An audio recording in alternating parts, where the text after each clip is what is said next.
Warning. Broken simulation. Broken simulation. With Sam Tripoli.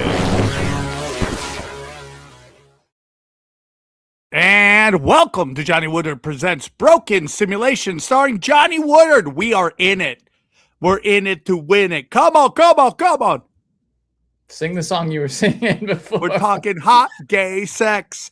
Hot gay sex. We're talking hot gay sex. Hot gay sex. Another Sam Tripoli banger, bro. An original. Banger. Amazing. Wow. Banger. I don't even remember. How did we get... Oh, I told you I went to Gettysburg and was walking the fields. And then you asked me if I saluted. And then I said, I'm not in the military. I didn't salute anything. You can't salute the Confederacy in the United States. And then I said I gave it that one finger salute, if you know what I'm saying. And then you were like, hot gay sex. I don't know how. Yeah, dude. Johnny, I just reach back in my subconscious and whatever it puts in my hand, I fling. Sometimes it's hot hits, dude. Sometimes it's just a hot hit. That's as hot as it gets, if you ask me. Oh my God, Johnny. So, the 1000th episode's doing huge numbers right now. Is it?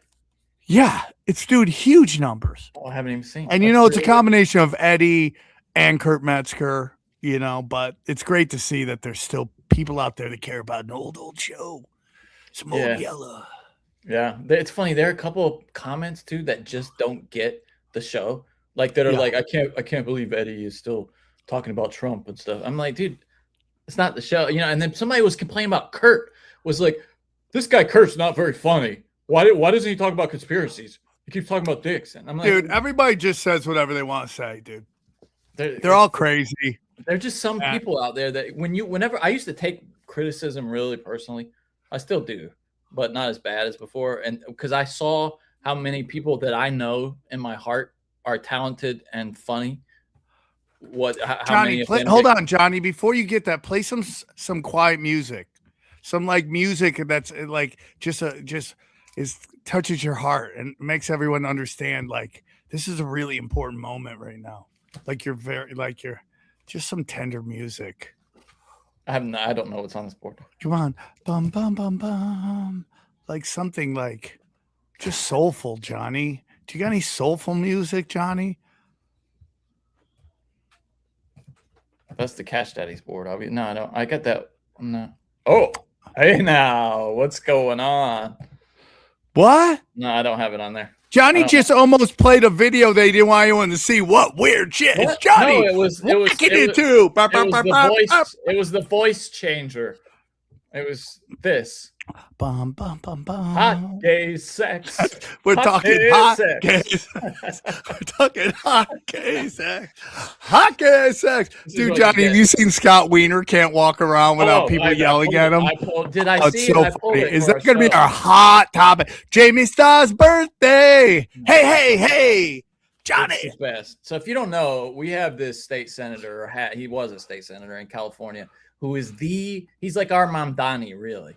He's the most liberal guy you could imagine. Progressive. I don't even think Mondani's as bad as he is. Like this guy is literally the worst. And his last name Wiener, and all the Wieners are scumbags. They're just scumbags. He can't go anywhere now. Spencer Pratt tweeted this out. Hey, Wiener guy, remember when you called me Mick Bigot? How does it feel now that the Frankenstein you created is coming for you? Every stupid communist learns this history lesson the hard way. Enjoy. And he shows a tweet here. Mayor McBigot say what? Is what Wiener said to Spencer Pratt, asking. I guess he slammed him. He said that what do Scott Wiener and homeless drug addict encampments have in common? They should both be prohibited from being within 1,000 feet of elementary schools. Right? Dude, that is fire, bro. Wiener can't go in public without being confronted for Johnny. Now, real quick, takes. Are we tempting the tech gods by showing this? Is this seen as something they would be like, "Where you where? It is. Okay, so what do you think? I mean, dude, we're gonna do it, but I say we do it and let we gotta be honest, dude. We should say though, starting out last week, last episode, our show got taken down like fully. Got taken down, dude. I am dangerous. When will you guys realize this? Okay? I'm known for two things: dangerous and making hot hits. Okay, we're talking hot gay sex, hot gay sex. We're talking hot. So it was the Oliver Tree thing. We played some of that with Chad, that documentary about him, and then it showed his parents saying, kind of concern trolling him. I'm pretty sure it was all scripted, but they were like, "We're worried about him. We're bringing him home." And while we were talking about that, we got flagged, or that segment of the podcast got flagged for what was it? Bullying. Bullying. Yeah, right. Bullying, and then death did not making light of the death of a prominent figure, and they not even usually they give you a warning and they demonetize, but this one the video got fully taken down. And it's really crazy, dude. I keep seeing this that he looks like Rob Dyrdek. Oliver Tree does, and he does look like Rob Dyrdek. That's true. I little younger though, I think, than Rob. Anyway, so here's the Wiener. What are you, the fifth flat earther? Yeah. I forget who he said Dana White was, and it was so dumb. Who was it? I think it was Alex Jones and Dana White were the same people. Oh right, yeah. Everybody's Alex Jones. So here it is. I've invited him on. I've invited him on. He's afraid. Just know he hasn't been on the show because he chooses not to.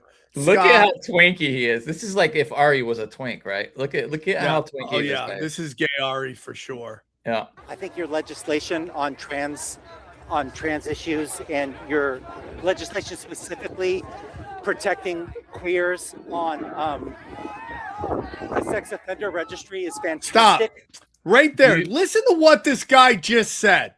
Yeah. Everyone's hailing this thing because they hate Scott Wiener so much. But this guy said, thank you for not, making it so we don't go on the sex offenders list for doing evil stuff to kids. Just think about that. There's no good guys in this video, by the way. No. There's no heroes. There's no nothing. It just scumbag. This is like Jason Voorhees fighting Freddy Krueger. There's no good guys.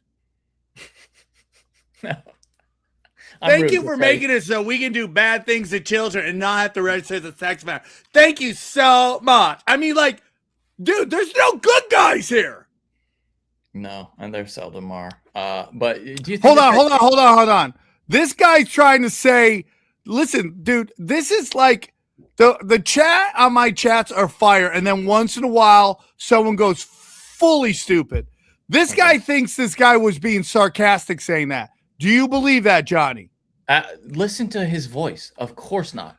No. I mean, unbelievable. For all the work you've done on my God. Issues.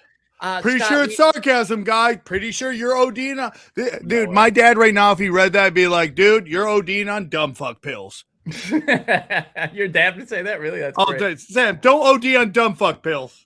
Wait, hold on. I gotta see if this. You ever do the thing where you go onto the homepage of YouTube and get to what you're going to, and then right as it's going away, you see something that you're like, I need to look at that, and then you go back and it's gone. That happens to me. Hold on, this guy's saying Freddy Krueger was clearly the good guy. Do you believe that? I would go for Freddy. Yeah, that was what I was saying. Yeah, but he's a bad guy that you're rooting for, taking out the bad guy. But he's not a good guy. Dude, you can't sleep. You got to do yayo for days just to live. But what I just saw. Everyone thinks Freddy Krueger's the good guy. Unbelievable. And this is why we got a political system with two parties that people still believe in. Literally, that's the same thing. It's literally the same thing. Oh, no. Do you know what? This is what I saw, by the way. I said I clicked back to Bill Maher just had Kevin Spacey on his podcast. Yes. Oh no! I don't have to watch that, obviously, but got to, Johnny. You gotta do it. How you gonna jack it to anything else? You gotta watch. Oh no! What are you doing? Bill is so contrarian that he just ties. It's not contrarian. It's I don't see anything wrong with it. 3 out of the 4 people that accuse you of stuff ended up dead. Why do I care? Why do I care? You're a great actor. What do I care? That was my Bill Maher. I thought it was getting close there. Oh, is that what that was? Oh, yeah, that was my Bill Maher. I I don't care. Okay. People. I don't That's the only care. word I can do is People. people. I People. don't care. Okay. people. Do whatever you want. I don't care. Okay. Okay, people. That's the only phrase I have of Bill Maher's. Okay. So Wiener here looks exhausted. Doesn't he just look haggard? Like he's had it. Look at the woman, dude. By the way. By the way, look at behind. Look at him. Can you start from the beginning, dude, and watch his walk? Hold on. Look over his shoulder at the person in the back. Do you see? Thank you for saying person. You don't know what that is, Johnny. That is a Bigfoot sighting. That is rainbow Bigfoot. That? It's got a double mohawk. One side is green and the other side is pink, and a leather jacket and a Diet Coke, probably cherry. Yeah, right, Johnny, start from the beginning. He looks like he might have had a long night. Look at him. He's like, Scott, long night. Your legislation on trans. Do you think, you know what? I bet he's Stop it, Johnny. Let's listen to this again and really let's see if this guy's super sarcastic. Let's see. When I see him walking, I think he's got a song in his head. And a weird sand Jedi right there. Some extra from like Star Wars. Yeah, he looks like the new Star Wars. Yeah, that's the guy. He would be in the new Star Wars TV shows. No, I think when Wiener's walking, he's got a song in his head. You know what that song is, Sam? I think. Yeah, go on. I think you wrote the song that was in his head, Sam, about 10 minutes ago. We're talking hot gay sex. Yeah, that's what I imagine. Gay sex. That's what's in his head when he's walking. Always. Look, Scott, I think your legislation on trans issues and your legislation specifically protecting queers on the sex offender registry is fantastic. I mean, that says everything. I really applaud you for that, and I think you deserve to be here for that. But I think your housing policy, and specifically your housing policy aligning with Gimby's, and I think your policy, and I think your policy on the genocide in Gaza, I think your policy on the genocide in Gaza, it's terrible. I think you do not belong here. I think you do not belong here. You do not belong here, Scott, anymore. It sucks. Hey, look at that, whatever that is. Whatever that is. Dude, this is insanity, dude. Look at it. This is insanity, dude. You've been terrible on Gaza. You know what looks like? He looks like Waldo. Remember Waldo? And he's like, who can I blame this on? Who can I blame this on? Who can I blame this on? And dude, I mean, just classic. Has to bring up like 1940s Germany as this. It's like, dude, you are okay with what happens in Gaza, and you're okay with them hurting kids in your state, and you're blaming it on 1940s Nazi Germany. Like, dude, this is it, man. I mean, this is it. These are his people, dude. This would be like if you went in the Comedy Store and everybody was just like, F you, Sam Tripoli. I mean, they say when I'm not there. No, I'm with you, dude. This is his place, man. This is where he should be most comfortable. This isn't the only video, by the way. I'll let this play while I pull up the other video. There's more of him just being accosted in the streets. How could someone like you do this to San Francisco? Scott, say something. Redeem yourself. Redeem yourself. Scott, I want to like the person who had such good legislation on trans rights. I mean, dude, this guy still thinks he was being sarcastic. No, definitely not. I mean, bro, these are your people. Where do you go to? How could you betray queers? These are your people. And by the way, queer is not gay, just so you guys know. No, it's not. All right? It's not. I mean, you just got ran out. You got ran out of the event, dude. He's out for dinner too and gets accosted. There's these videos just keep coming in. Bro, you got to move from San Francisco, dude. Yeah. You created this monster. What if he moves to Austin? That would be great if he ends up moving to Austin and running for office. Okay, so here's him trying to have some dinner, it looks like, with some of his gay besties. Hey, bro. Hey, Lee. You gotta get the fuck out my hood, bro. Hey, Wiener, you got to get out my hood, bro. It's in Palestine. You already know what it is. We against the genocide. You think you're gonna come to my neighborhood, bro? You fucked up. He does look like Ari, doesn't he? And he's about to cry. There's innocent children being killed in Palestine. You don't come here like it's good. It's like he can't compute why this is happening to As a him. Zionist, bro. Free Palestine. Say free Get Palestine. out, leave. Say it. See, I think he thinks it's AS, you know, anti-Semite. Yeah, of course. That's what he's blaming it on. Because it's so easy to do that. Yeah. 26. I don't need to talk about none of that shit. I'm talking to him. This is a mission district. You should be ashamed. You have no shame come to my community. This is a mission district, homie. Free Palestine, Homie, bro. this is mission Hey, are you district. trying to defend him? I don't want to talk to you. I'm talking to him. Why are you not saying nothing? Why are you not saying nothing, bro? Why are you not saying nothing? We all come here. Listen, You say you're this is a against place genocide, of right? That's what you eating. said. Okay, You're running it for doesn't office, matter you're what you running for think. Palestine then. No matter how many kids have to die and how many kids have to get hard. Okay, But you can't speak on his behalf. You're a politician, right? like, and You're a dude, senator, stop. you're a position of Now power. this is where they're in trouble because they're all woke assholes, right? And they're Right. getting yelled at. Johnny, if you had to guess the color of the guy yelling at him, who do you think it is? Well, he's what would you say, a mulatto? I would say. Yeah. Thing Okay. is- So he's probably either Mexican or black. I'm going Right, half. I mean- half and half Mexican, half black. Half Mexican, half black, dude. We're Yeah, talking that happens. hybrid superstars here, That happens a lot. right? Yeah.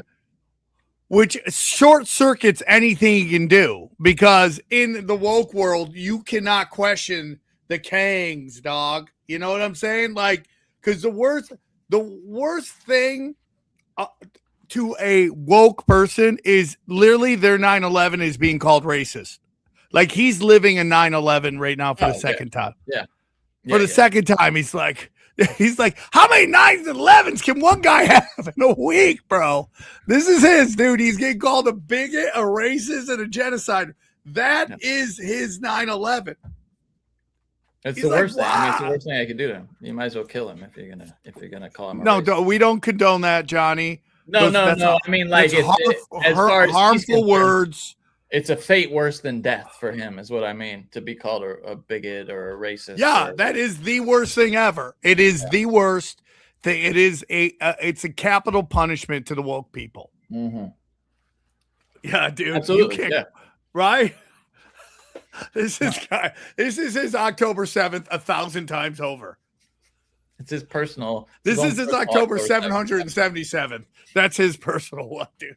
He just cannot believe this is happening to him. He's being called a bigot.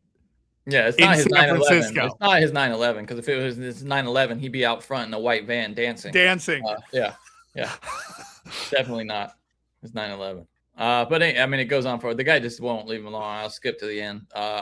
This is what we want, though, right? For these kinds of people that Johnny, we all know that. Okay, I've been told I cut you off. Johnny, please finish your thought. No, it's because we're remote. I'm just saying this is what we want for these people who espouse genocide. You know what I mean, or at least support people who espouse genocide. We want them to have some discomfort in their life. You know, not to be able to go out and just have a meal. Now, I'm not in favor of people who just have bad opinions being, drummed out of town. There's a place to have formal debate. But for this kind of thing, I'm okay with it. Do it. I agree, dude. Right? I totally agree, dude. And it's just like, everyone says whatever they want about Q, and we know that Epstein and all them, but they did say, Yeah. they won't be able to walk the streets. Yeah. I mean, I feel like they are Hillary Clinton, who walks the streets a lot. We'll mention her later. We got something about her later in the episode. It's I mean, really, they go to things, people yell at them all the time. I mean, yeah. we need more of this. We need more yelling at these people. What is he now, though? Is he like a county commissioner or something? In No, San- he's a senator, and I don't well, think so. he's a not- California senator, No, I and don't he's think so. running for Sweet Tits, No, I don't Nancy think he's a Pelosi's senator thing, anymore. I don't think he's a senator anymore. No, he's an because American. he's running for her seat. Right, but he's not a senator right now. He was a member of the California State Senate. He is currently a member of the San Francisco Board No, wait, no, he left. What is? I guess he's not in office right now. He's just a candidate for the House of Representatives. But yeah, I hope there's no way he can win, right? After Johnny, all he's this, won before when he's passed legislation to make it okay to do bad things to kids and not have to get on a sex offender list. It's just like, it's unbelievable how this guy's allowed to walk the streets, and this is all that happens to him. And any other time in history, it would be really bad for this guy. Let's see how it ends here. Leave, bro. You know what it is. You know what it is. What do you think of his conflict resolution technique here, which is just to stare blankly at the person talking to you and do nothing at all? What do you think of that? Is that the way to handle this? What would you do? I mean, what are you going to do? Right. But what do you, I mean, it seems to. If he probably thinks he says something, he's going to get smacked. Yeah. So he just sits there and walks away. I mean, he's just like. And, he's part of that group of like, violence is never the answer. And I want to be clear, especially because we're live streaming on YouTube. Violence is never the answer, Sam. But I just said that, Johnny. Violence is never the answer. Violence is never the answer. If I leave, you gotta leave with me, dog. Hey, bro, you think if you don't leave, we're not gonna wait for you outside? Say Free Palestine. Mario Woods, Alex Nieto. We gonna go. Oh, he's Latino. Yep, he is. Latino. Nice. You can always tell by the way they say Hispanic. I don't know, Stratos. Yeah. Hey, y'all gonna have to kill me, bro. Free Palestine, motherfucker. Piece of shit. Round 5, motherfucker. All right, the language, bro. Come on, we're trying to play this. Come on, man. This is a Christian show. That man's a hero. Yeah, dude. I mean, like, dude, you can't watch the streets, dude. They should never be comfortable. I love that. They should never be comfortable. No, That's my opinion. And he's the biggest piece of shit on the planet, literally. Like, he's the biggest piece of shit. Okay, so this is this is actually, I realize now, a thread that we can pull at that I see in the things I pulled for this week. So this is something that's causing a schism in the Democratic Party, this issue, Palestine and Israel. You have guys like James. Did you see James Carville this week saying that it's time for the party to split on this issue? I'll play. This is James Carville. If you don't know who James Carville is, he is one of the what would you say, like, legacy political machinists of the Democratic Party. He got Clinton elected, and he is kind of always been a power behind the scenes in Democratic politics. And this is him talking about the schism in the Democratic Party. Mr. Valier, the New York Times reported, and I have the quote right here. I'll get to it. She is against passed off all her views. She has attacked interracial relationships in the American flag. Lady, I ain't in the same party as you. I'm sorry. I just not. And I actually do think it's time for Democrats to talk the S word, schism. I really do. Everybody's always said, no, we're coalition, we're big tent. And there's just some shit that I can't be in the same tent with. And we talk about what Madame was 3 for 3 last night in Manhattan. They call it the Commie Corridor. Fine. Jason Crow's service pack, vote vets, 10 for 11. You wouldn't know Jason Crow exists. Okay, no, you wouldn't. You wouldn't know. You wouldn't know how Bill Sandberg exists. You wouldn't know. I want to be very specific. I understand the free press for being here, because if they nominated David Duke or something like that, we'd be the same way. I understand all that. To the extent I understand the Times, because they are the New York Times, so they have to cover. They are the hometown newspaper. But the idea that we must neglect everything else that's going on, all of these other primaries, all the recruits Jason has, all huge, phenomenal successes we've had, and declare that the party is now under the control of the Democratic Socialists of New York City is insane. But understand, these people do not like Democrats. Not only are they not Democrats, they wish Democrats poorly. So I just cannot maybe there's a way that you can say to, I guess Mandami is the leader of it, is, you insist that, try to insist that the people that run under your banner run as a democratic socialist and don't use the Democratic Party as your guideline, and let's negotiate the terms of a schism here. Maybe we can part under some kind of advantageous terms for both of us. But I'm done. I'm not fucking Johnny. Isn't it crazy how the Israel? Well, yeah, he's about to get. Like, can you just this last bit here? He says the thing that he's dancing around. Here you go. In a political party that spends time questioning the policies of the government of Israel. In fact, I'm enthusiastic about that. I don't want to be in a political party that denies the right of the state of Israel to exist. That's just not. Yeah, okay, I just can't do that. That's it. That's the game. Yeah, right there. yeah, boomer. It's like just boomer shit. It's impossible for them to move off that. It's just, it's the exact same thing with all. Listen, I find it absolutely hilarious that all of these communists are winning with these young people, while literal socialist and communist countries are abandoning that. Yeah. The people who are way down the path of trying to create this idealistic world where individual needs, desires, and egos never exist. Never exist.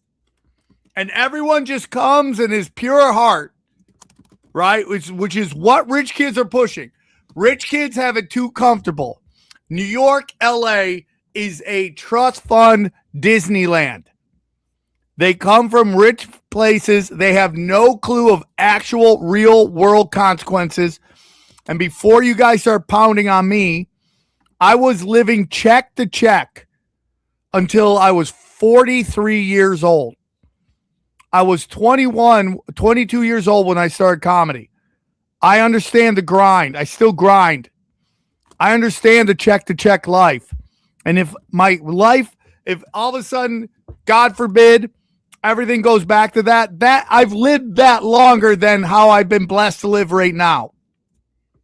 Okay? So this ain't like some view from the penthouse, dog. I live check to check. When I moved to LA, I worked every day of the week for years. Years. Okay? So I understand the struggle.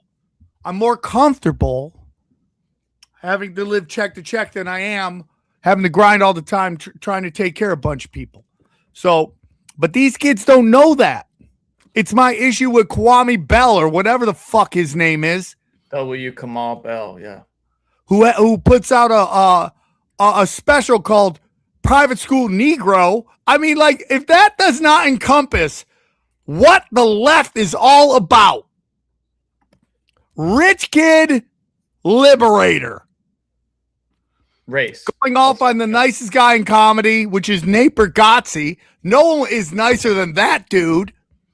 And you're going off on him because you wanted to watch some fights? Yeah, who was it? I think it was Luis J. Gomez was like, everybody's pretending like he actually went to Trump's birthday party. It's like, it's not. It was a UFC event. You know what I mean? It's a UFC event. Once in a lifetime fucking thing. Would I have gone? Probably not. It's not my thing. But it's like, the guy went to go watch some incredibly awesome fights. What are you fucking talking about? Right? So we got a bunch of rich kids cosplaying liberators, bringing in an economic policy that does not work. Sir, you don't know none. You don't even know there. It's like, bro, where did it work? And then they start going into all these European countries, which aren't socialist. They are capitalists with social policies. Yeah. Okay. And now if we want to get into universal health care and all this shit, I'm fine with that. I'm fine with that, dude. It's absolutely ridiculous that I pay as much as I do for insurance and taking care of my kids, that I have to pay anything when I go to the doctor. Yeah. Listen, if you guys work smart, like you all think freezing rent is a good idea, but you don't understand is that everything around rent keeps going up. which means these landlords who bought this shit have to give it up because they can't afford to keep anymore. And now you got this dude opening up a market, a shopping market that doesn't have to make money. Yeah. It doesn't have to make money. So it can operate at a fucking loss, which means the mom and pop places can't compete. And it's so funny because they hate the power structure. You're handing power to the government. You hate the government. You're handing power to the government. Well, okay. So I'm curious what you think though, because this feels to me like this could, and I know we've had this happen a few times before, especially at midterms. It seems like it always happens around midterms for one party or the other. But it feels like it could be the death of the modern Democratic Party as like a national power. How crazy is that, Johnny? Because everyone's talking about the death of the modern Republican Party. I know, right? Like, okay, so here's Hillary Clinton this week talking about Trump's Israel policy. Dude, this guy says, stop, real quick. Yeah. Ubao now. True communism means no government. Never happened. True what? Never happened. This guy Obama Ubumbu or whatever his freaking name is right here. You buy now?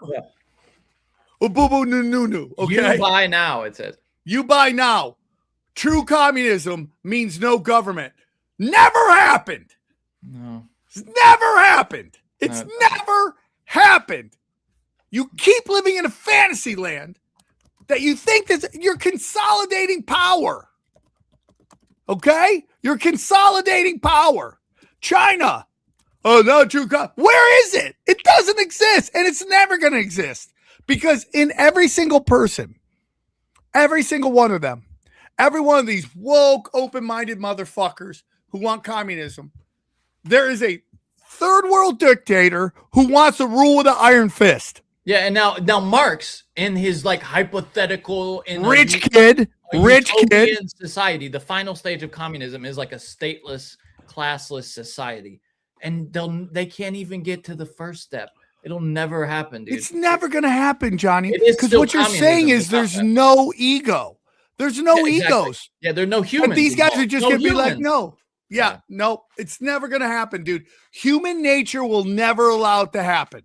Never. Ever. Never. Ever. Now, here's Hillary Clinton again. This is highlighting this split in the Democratic Party, talking about Trump's policy with respect to Israel. Well, you're absolutely right. When I was secretary, it was a constant, theme by Netanyahu and his then government, the then defense minister, Ehud Barak, the former prime minister. Mm-hmm. It was relentless. It was a constant push. I remember. What would he say to you? What? What would he say to you? He would basically say, you need to support us in attacking Iran. And back then, this was, 2009 to the end of 2012, we had more capacity than Israel did on several fronts to do that. Stop. So this is a lady who literally said she would flatten Iran. This is revisionist history. This is a woman who was involved. As I keep hearing Obama talking about slavery 300 years ago, him and John McCain are responsible for the illegal assassination of Muammar Gaddafi, which has caused open air slave trades in Libya today, not 300 years ago, today. And I watch black comedians who I love, who I think are hilarious in LA, do jokes about owning slaves. Do you understand? None of this is real. It's all bullshit. Yeah. It's all a gay magic trick. Okay. You know what we're talking about, Johnny? Hot gay sex. Hot gay sex. We're talking hot gay sex. Hot gay sex. You can hear me, right? The thing went weird. I can hear you, Johnny. Okay. All right. So she eventually gets to her point here. An argument that we would have. And I remember one day I was on the phone for hours with Ehud, with Bibi, with others, you know, and they would say things like, you know, our planes are on the tarmac. And I'd say, well, good luck. I mean, great. Why are you doing this? Where else would planes be other than in the air? But on the tarmac, ready to take I see. off. Yes. Well, no, they'd be in the hangar, but Yeah. they were on the tarmac. And you know, you would say things. You're saying you were being played All the time. All the time. I mean, by an ally that receives an enormous amount of aid. well, of course. And look, Bibi's been obsessed.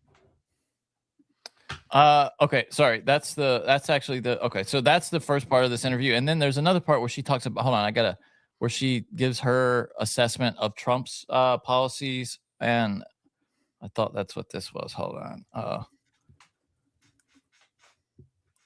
The guy later in the interview, yeah, here it is. Okay, asks her to say something positive about President Trump is kind of the context of this answer. And it really tells you kind of how the Democrats and the Republicans on this stuff are pretty close to each other. I'm going to say something positive about Trump. Actually, he didn't even ask her, did So he? hold on. Okay. I've got a grip on my chair right now. Trump's 20-point plan for Gaza is actually a pathway to security for Israel, reconstruction for Gaza, and the possibility of self-determination, however defined, for the Palestinians. There are a lot of people who, reject it because Trump did it, but it's the only game in town. There's nothing else. I really believe if we took this 20-point plan, which starts with, the disarmament of Hamas. Yeah. Okay. It's just There it is. the minute you say That that, could be accomplished. listen, stop. There's times where Hillary realizes that you realize that Hillary has no clue what's happening on the internet, and she thinks that we're still in 2010 before the internet really started cooking. Okay. And the fact that she says disarm Hamas when we know that Israel has been paying Hamas like $20 million a month or whatever that number is for whatever period of time. A lot. Okay. Every single, and this is where I lose everybody. Every single Wahhabi Muslim extremist group was funded, created, trained, armed, and funded by the United States, Israel, and Saudi Arabia. Facts. Okay. These are facts. And when she says we got dude, everyone knows you're full of shit. We have to stop sending money to Hamas and funding and training all of the militant groups that oppose us. That's what she really, that's the heart. And there's still people in the fucking, they're saying there's American boots on the ground in Lebanon. We have now gotten to the point where now they don't I've been waiting for this moment where they're like, why do we follow this occult rule where we have to do their wishes? Why do we have to do that? And if there are boots on the ground in Lebanon, that is treasonous. That is beyond treasonous. And they want your kids, your sons, your daughters to die for the Greater Israel Project. Yeah. But took all of the 20 points so that it wasn't just disarm Hamas and, maybe do some reconstruction and, build some hotels, resorts on the coast. But if you really took the whole approach that is embodied in that 20-point plan, and I know there are people who are working to try to move forward on that, there is a glimmer of a possible path forward. That's high praise from her, by the way, for him. Again, that highlights the boomer schism in the Democrats. And then you have even Maher now, unbelievably, saying that he might vote for a Republican in the next election because of that, dude. Think about Bill Maher. His entire life is dedicated to Democratic politics. He gave $1 million to Barack Obama. And listen to this. Like, if this is where the Democratic Party is going, where this democratic socialist, this obsession with Israel, with the Jew hating, with they don't believe in capitalism, no prisons. If this is where they're going, my vote is in play. Okay. And I like to hear that. It actually always has been. I just, every year, I don't make. If you're listening at home, he's sitting with JD Vance. Listen, he can go fuck himself, okay? Bill Maher can straight up go fuck himself, okay? Like, Bill Maher has been this guy that's been this white supremacy fucking is everywhere, under your couch, in the air, in the closet, outside your window. And now when everyone gets it, this is my problem. I said today, it's going to cause me problems. There's that chick who was some rich chick who woke up to that. Oh my God. And she plays off white. She's Jewish. Okay. And Dana hears this. She gets mad at me. Okay. Listen, she's talking about how white people are afraid of brown excellence. All right. What? I'm sick and tired of it. Okay. I'm sick and tired of one group being able to criticize this other group. And then when it comes back at them, they act like there's an epidemic going on. No protected classes. Everyone gets called out on their shit. All right? I'm over it, dude. I'm over it. All right? These guys are in denial. Everyone knows who's behind 9/11. Everyone knows who's behind JFK. Everyone knows who's behind the USS Liberty, and they just want to act like it's completely unwarranted. And Hillary Clinton's, even though she's one of the most corrupt people to ever walk planet Earth, okay, she even said it. They played him constantly. Yeah. Right? And this guy keeps thinking that they're just want to be left alone. There's called the Greater Israel Project. That's what this is all about. Yeah. I'll just let him finish that thing. Make my decision by who was an R or a D. I actually always came to the conclusion that the Democrat was probably better. Sure. And voted for them. Okay. And Trump can't run again, and he'd be a little too exciting for me anyway. So it's either going to be you or Rubio. Like, if this. Anyway, he goes on to talk about, you guys have to. He continues that, by the way, by saying it's going to be you or Rubio, but you guys have to stop this election denial stuff. Okay, if you want my vote, you got to stop. Nobody wants your vote. Take your vote, shove it up your What do you ass. think? This is a problem this is a real problem though, because these are the people that vote. These old guys are the people that vote. Like, here's Alan Dershowitz trying to sell his book and is also being accosted on the streets here. What did you do on Epstein's Island? What did you and your wife do on Epstein's Island? He's promoting his book, holding it up, doing like a press event. It's called The 10 Big Anti-Israel Lies by Alan Dershowitz. And I mean, my God. Buy it and use it for toilet paper. Wipe your ass with it. What did you and your wife do on Epstein's Island? So funny because you watch Alan Dershowitz. He's at an age right now where he's not as fast as he used to be. No. And you watch him calculating shit. Yeah, we saw that clip of him, where he was like... But right there, you saw him like, calculate, Yeah. nothing, keep moving, Yeah. I'm just sorry, dude. I love everybody, dude. It's just, I'm over it, dude. I'm fucking over it. By the way, I found what you were talking about, Wiener's response to being confronted so often in the streets. This was his take on it on CBS News. On free speech. He says beyond. This went beyond free speech. I represent San Francisco. We have a very robust democracy, and people do not hesitate to tell me when they agree or disagree with me. People will challenge my views. We'll have conversations. People will sometimes record me, and that's all fine. That's all protected First Amendment speech. Here it was different. I went to the park to attend the trans march, attending a trans-led Pride Shabbat first. And I was, and these folks ran towards a trans-led Pride Shabbat towards me and swarmed around me. They were, a few of them touched me, and they were, screaming at me while they were doing it and trying to bully me and intimidate me out of the. All the buzzwords. Hey, because Scott, do you think it has anything to do with you trying to make it legal to sodomize children? Do you think that has anything to do with it? Oh boy.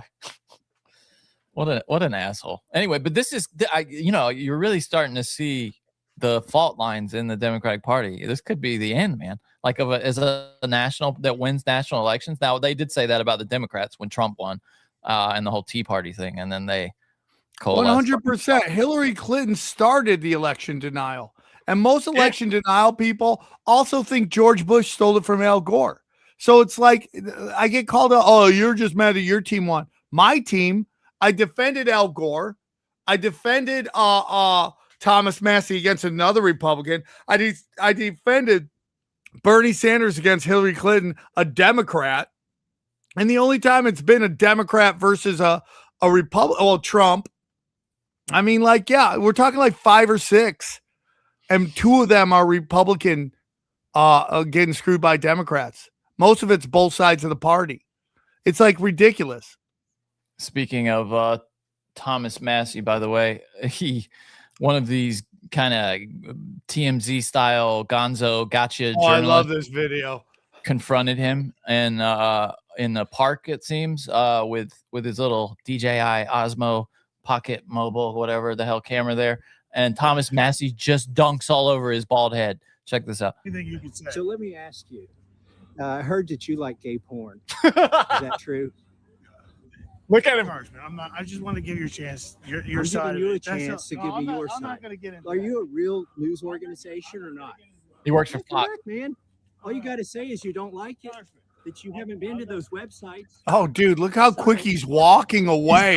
Bro. And he's waddling, dude. Thank you for your time. Just giving you a chance to respond. That's all. You're with Fox? Thank you. Is that a real news organization? Yep. Is this what you do for a living, man?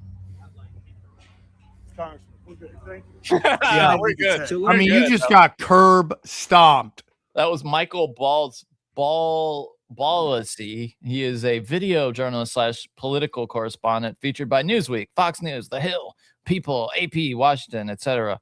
Anyway, what a great one. That Thomas Massie. I'm sorry we're losing him. You know what? He's number one, and there's a reason Blue Chew is number one. The number one brand for better sex. You can experience it yourself at BlueChew.com. That's the place you can get Blue Chew Gold. Tell them about Blue Chew Gold, Sam. Oh, it's just the number one ED pill for functioning, for high function, for dropping Mad D, some Godzilla dick on some unsuspecting holes. Like, they don't expect you to go that hard in the paint, and then they thank you for it. Just hit it. And they're like, okay, just, I know you're just a human being. What is that? Bang, bang, pow. Bam. It sounds like you know what women need, Sam, and that's I do know what women need. Believe it or not, they need something else than me, but they keep falling for it. Stability, reliability. You can be her rock with Blue Chew. They're sponsoring the podcast and sponsoring your bedroom performance. That's right. With Blue Chew, you're not just having sex anymore. You're putting on a show. Your wiener, not that wiener, by the way, is no longer just an organ. It's a star athlete. You're like a slugger in the 90s, juiced up and ready to knock it out of the park. You can break records with Blue Chew Gold. It's better sex in a tablet. They've combined 4 ingredients into one powerful solution. 2 ingredients get you hard, and 2 support arousal and desire in the brain. It works fast and it lasts. Guys have a complete experience in the bedroom with Blue Chew Gold. And again, there's a reason Blue Chew is the number one brand for better sex. Experience it yourself at BlueChew.com. And we've got a special deal, a very special deal for our listeners right now. When you buy 2 months of Blue Chew Gold, you get the 3rd free with promo code BROKEN. That's promo code BROKEN. You will also receive an additional 10% off plus free overnight shipping on your first order. Visit BlueChew.com for more details and important safety information. And we thank Blue Chew very much for sponsoring the pod and the bedroom. We love Blue Chew. Without you, where would we be? There'd be less people on planet Earth. We love you. Thank you, Blue Chew. Bah, bah, bah, bah. Bah. Dude, I went to Gettysburg in Pennsylvania, the battlefield, and we stayed in this old house, Airbnb, there's a funny story with the house where this Union general, as he was fleeing through town, he got thrown off his horse And so he just goes like something out of a movie, dives over the fence, which is still in the backyard, and lands in the pig pen, the pig trough, basically like under a pile of wood, and just hides there for 3 days until the battle is over. And this old lady that lives there would feed him when she went out and check on him, when she went out to check on the pigs. Schimmelpfennig was the guy's name, and they named the lane after him. But yeah, he was just hiding out in the pig pen for the whole battle. We stayed in this house, old, ancient, like from before the Civil War. There's still like Johnny, were you like, Wi-Fi sucks? No, the Wi-Fi was great. There's still chips in the bricks and stuff where people were shooting at Confederate snipers that were in the top of the building.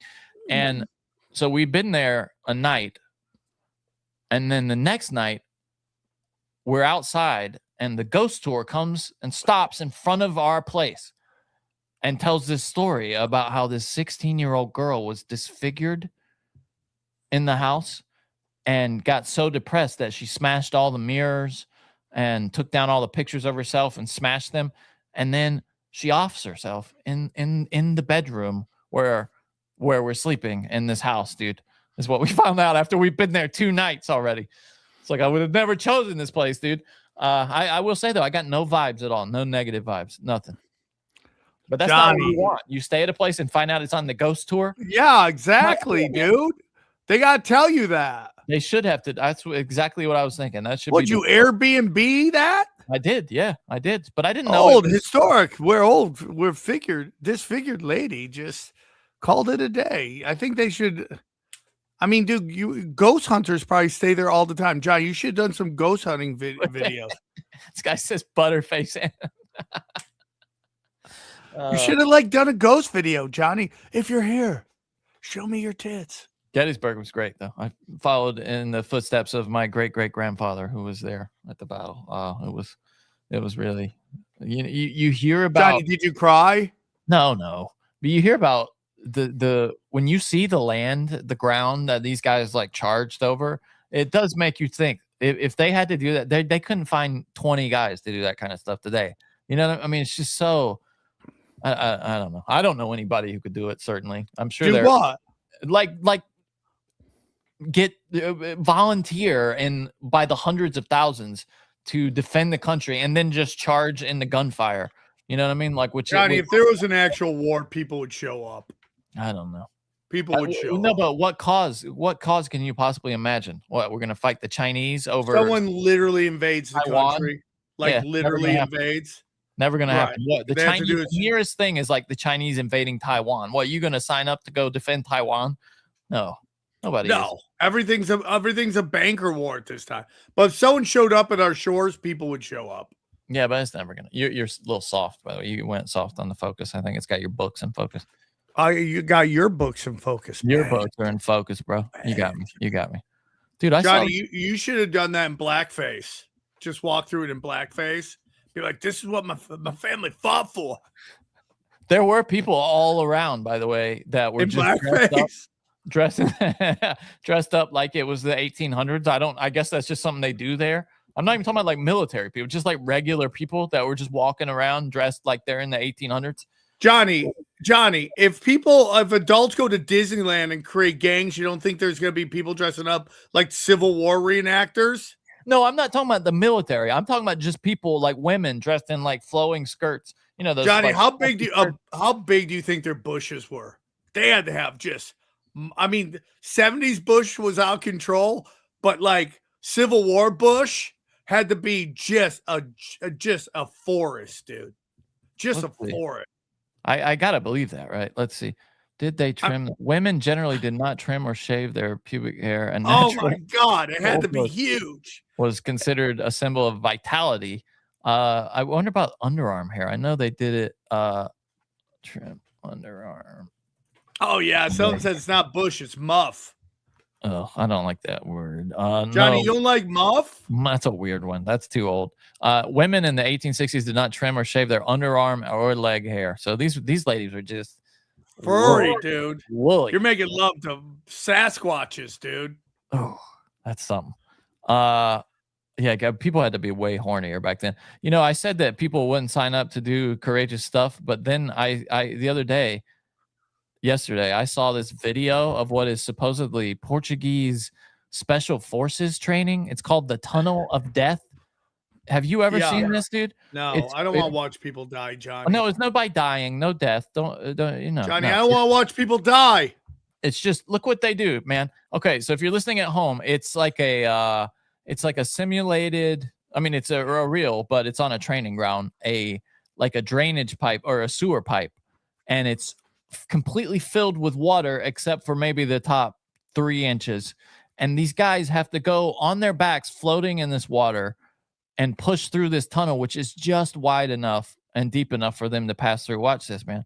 This makes me so uncomfortable. And they have their rifle with them, essentially pointed at their own head. Yeah, I ain't doing that. Look at that, dude. I ain't doing that. I'm out. You can barely, I mean, just your nose and a little bit of your mouth out of where, like, and you can really use your feet to kind of push through. Look at that. What's that guy doing? Stop cheating. Stop cheating. Clipboard. Stop He's cheating. Like, don't do that, bro. Stop cheating, dude. Stop cheating. Look at that.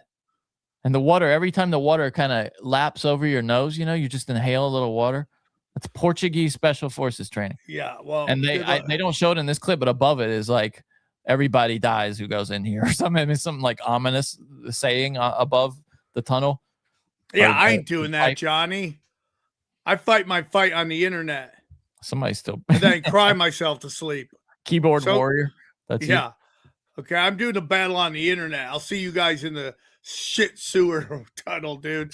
I ain't doing that, bro. Did you see the guy that was involved? Remember the guy that got the Russian that got swapped for Brittany Griner? Tucker was talking to him on his podcast because he just talks to everybody, it seems. And he's like offended that he got swapped for Brittany Griner. It's pretty funny. I love that, dude. Victor Bout is the guy. This guy's on like Alex Jones. Like, it's so crazy. We live in the weirdest world possible. The guy they call Russia's merchant of death is just doing podcast rounds now. The Biden administration released you in exchange for the release of some women's basketball player on a marijuana charge. Were you surprised by it? Seemed asymmetrical. Brittany Griner. Yes. Well, by one thing for me, this was literally some kind of insult, Right. At least they could exchange for Paul Whelan, which I was expecting. Exactly.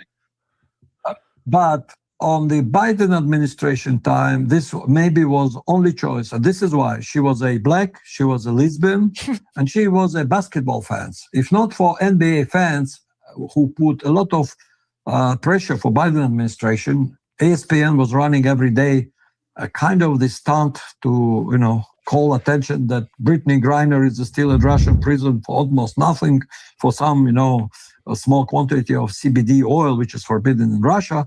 So they put a lot of pressure. So Biden administration, because they are succumbed to the LGBT agenda, and they need to bring, then in front of center of their, attention and policy, was forced by this kind of activism. Anyway, I love that, dude. This guy. Why is it that Russians seem to be able to tell the truth about American politics way better than most Americans can? Because most Americans are on the payroll that are doing the talking. Yeah, perspective or something that they're allowed to. And have. they just can't come to grips with it's two wings of the same corrupt bird, and they just keep playing this game of like one side gives a shit more than the other side. And he was nice calling her a lesbian. Yeah. There was a big story this week on 60 Minutes about PolyMarket. Did you see that? So they have been tracking trades on PolyMarket on items related to the U.S. military. Oh, yeah, I saw this. And so here's what they found. This might be totally, dude. I love. That's exactly my thought. Look, they show the whole side of his face. You're like, why is Tom wearing sunglasses indoors in a dark room? Oh, is he back on coke again? If you were Tom, and they told you they were going to obscure your identity, and then you go on 60 Minutes and half your face is on it, I would be. You'd be pretty upset, right? Like I'd be mad. Why are you wearing the ski mask? Because he wants to pull chicks.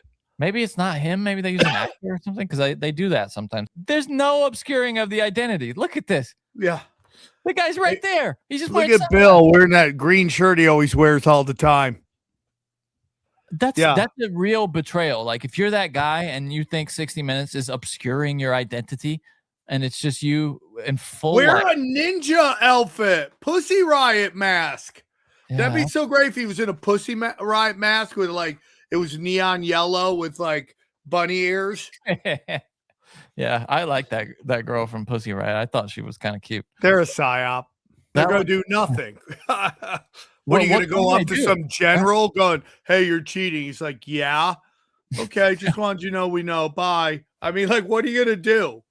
And it would have to be someone higher up that would know about multiple operations in different areas of the military. It would have to be someone either in. I mean, like, dude, this has Howard Luddick written all over it.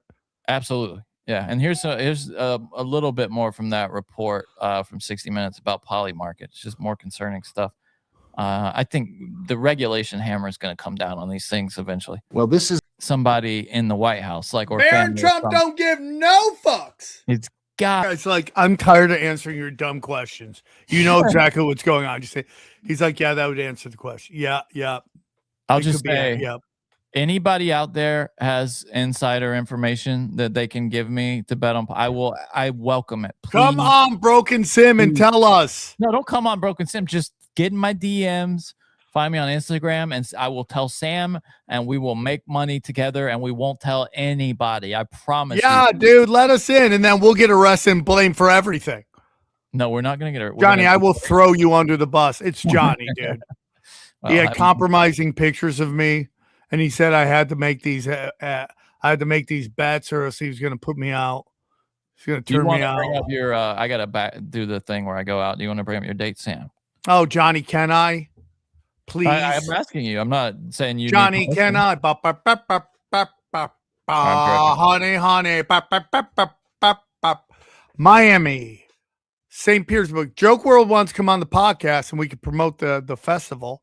Lawrence, Kansas. Tulsa, Oklahoma.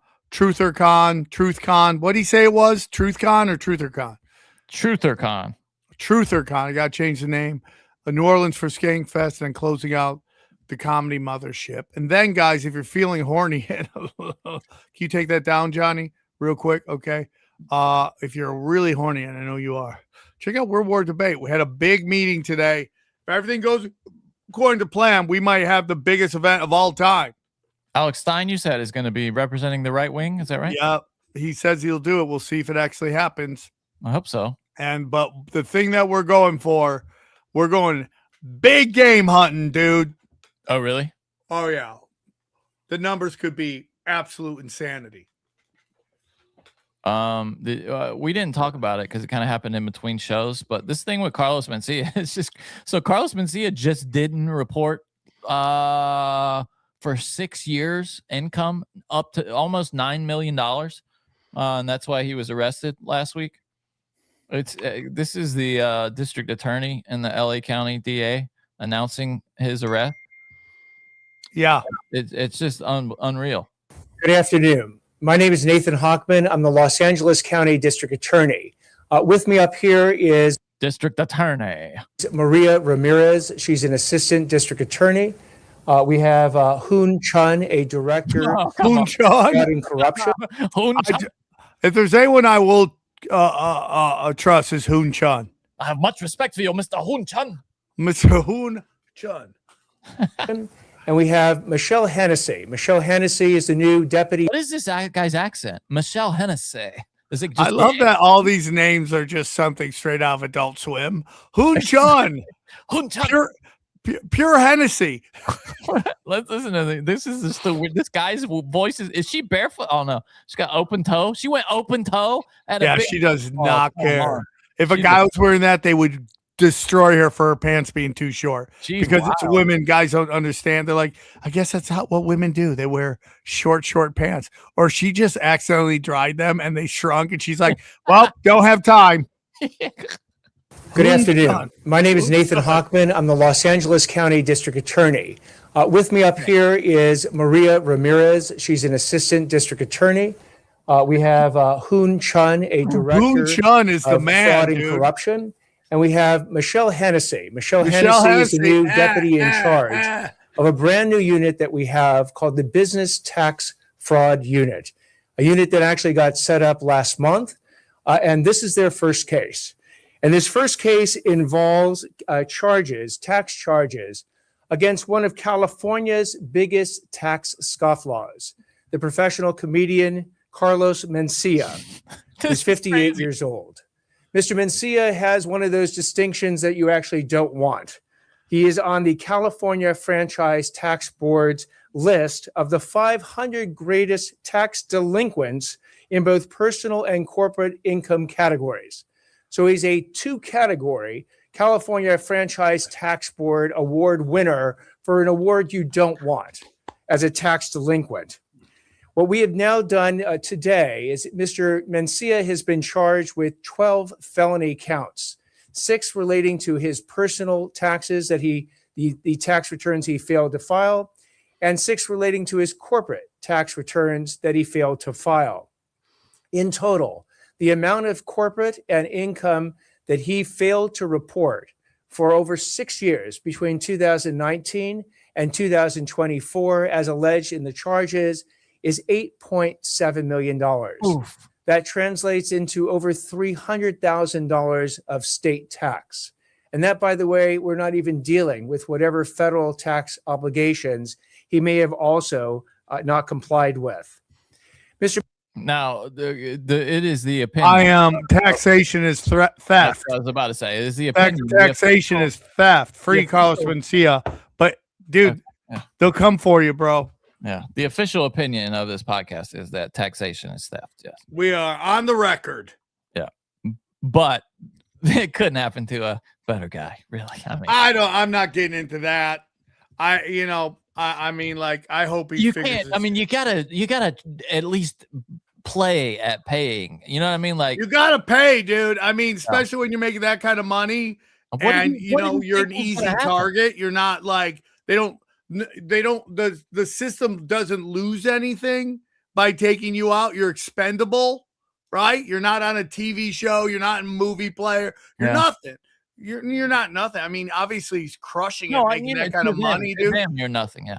Yeah, you're not like a valuable asset. So it's like, it's just like you got to know when you got to play the game. You got to know when to hold them, where to hold them, know when to fold them, where to fold them, know when to walk away, know when to run. You got to see. That's why, dude, if you're making that kind of money, you got to get out of California, dude. You got to get out of California, dude. Johnny froze. Am I frozen? No, I was trying to read something. Something said something about a Christmas story. I don't understand. But somebody's complaining in the comments. I didn't quite People are always complaining. It's unbelievable. What do you think? So what do you think? He's like, okay, a couple years of not paying his taxes, and he's just like, I guess I'm getting away, but they don't notice I'm not paying millions of dollars taxes on millions of dollars of income. Is that what you think? I mean, what is going on there? I think I bet there's more to this. I bet he must have like an accountant or something that was just, although that would be on the account. It's crazy. It's just crazy. I think it's just this kind of attitude, like, fuck them, what are they gonna do to me? And it's just like, I hope he gets it taken care of. Yeah, me too. I mean, it just sucks because taxation is theft.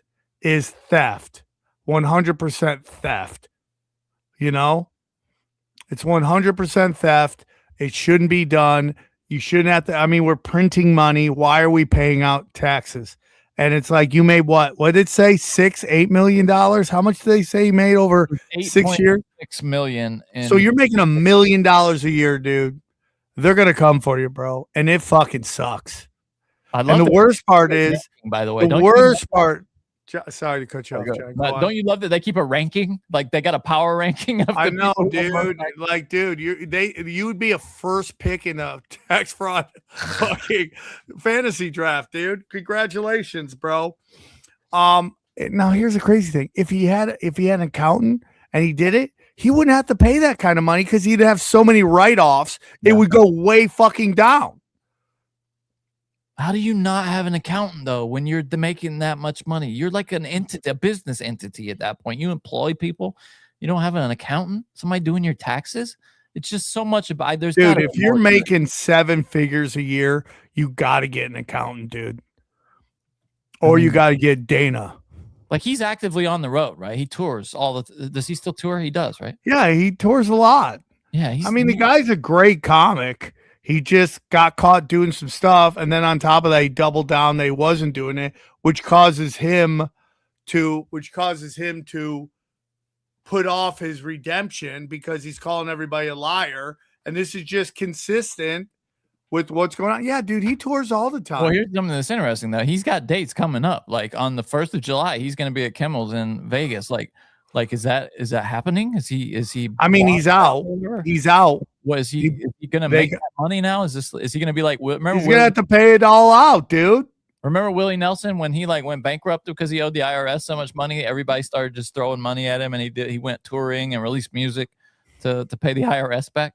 I wonder if that happened to Bobby Lee. He didn't pay taxes forever. He literally had to do a college tour where all the money went to the IRS. Really? Yeah. That's crazy. Golly, that stinks, man. It stinks. It stinks. But you got to play the game. You got to know write-offs. You have to write all this shit off, dude. Yeah, especially if you're in comedy, like touring, there's so much you can write off. You're right. Yeah. Writing off your trips, your this, your people you employ, all this shit, dude. You could be writing that all the way down. But if you don't pay it, you're screwed. You got to constantly make payments. They don't even need that much, dude. They just want you to make payments. But you go, what, 6 years without paying? You're done, dude. His attorney entered a not guilty plea, or he entered a not guilty plea, and his attorney said, "We are going to work out a disposition." The attorney, Dana Cole, said, "Everyone should pay their taxes. This is a mistake, and we're going to fix it. There are reasons why this happened, which I'm not going to get into." Yeah. It's just hilarious to me, dude. It's just like, bro, listen, I would love to talk to him and be like, bro, we got to play the game of life, dude. Okay, here's some more interesting. Okay, so the Honduran-born Mencia, Honduran-born, by the way, whose birth name, as we remember, is Ned Holness, has remained in custody since his arrest Thursday. No, I saw him get out. Well, this is like from a week ago. But is expected to be released Monday, which he was after posting bail. His bail was initially set to $250,000, but prosecutors secured a $1,275 hold, arguing the money used to post bond would have been feloniously obtained. So they wouldn't let him post bond because the money he has should have been paid to the government. Isn't that crazy? Yeah, but they got to take all of it.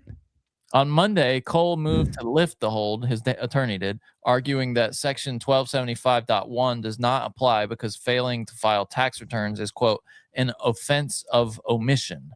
Mencia faces 12 felony counts for failing to file tax returns between 19 and 24, as we said. According to Cole, he owes the state about $300K. We saw that in the presser.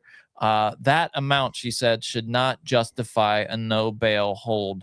I totally agree, dude. I agree too. Superior Court Judge John Reed agreed and said the hold should be lifted.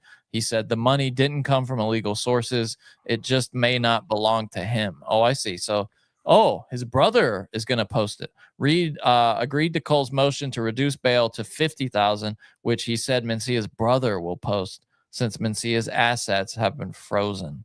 Wow. Johnny, will you look at Rachel ER8753, who normally shits on me all the time in the comment section? She did a great vagina emoji. I didn't even think about that.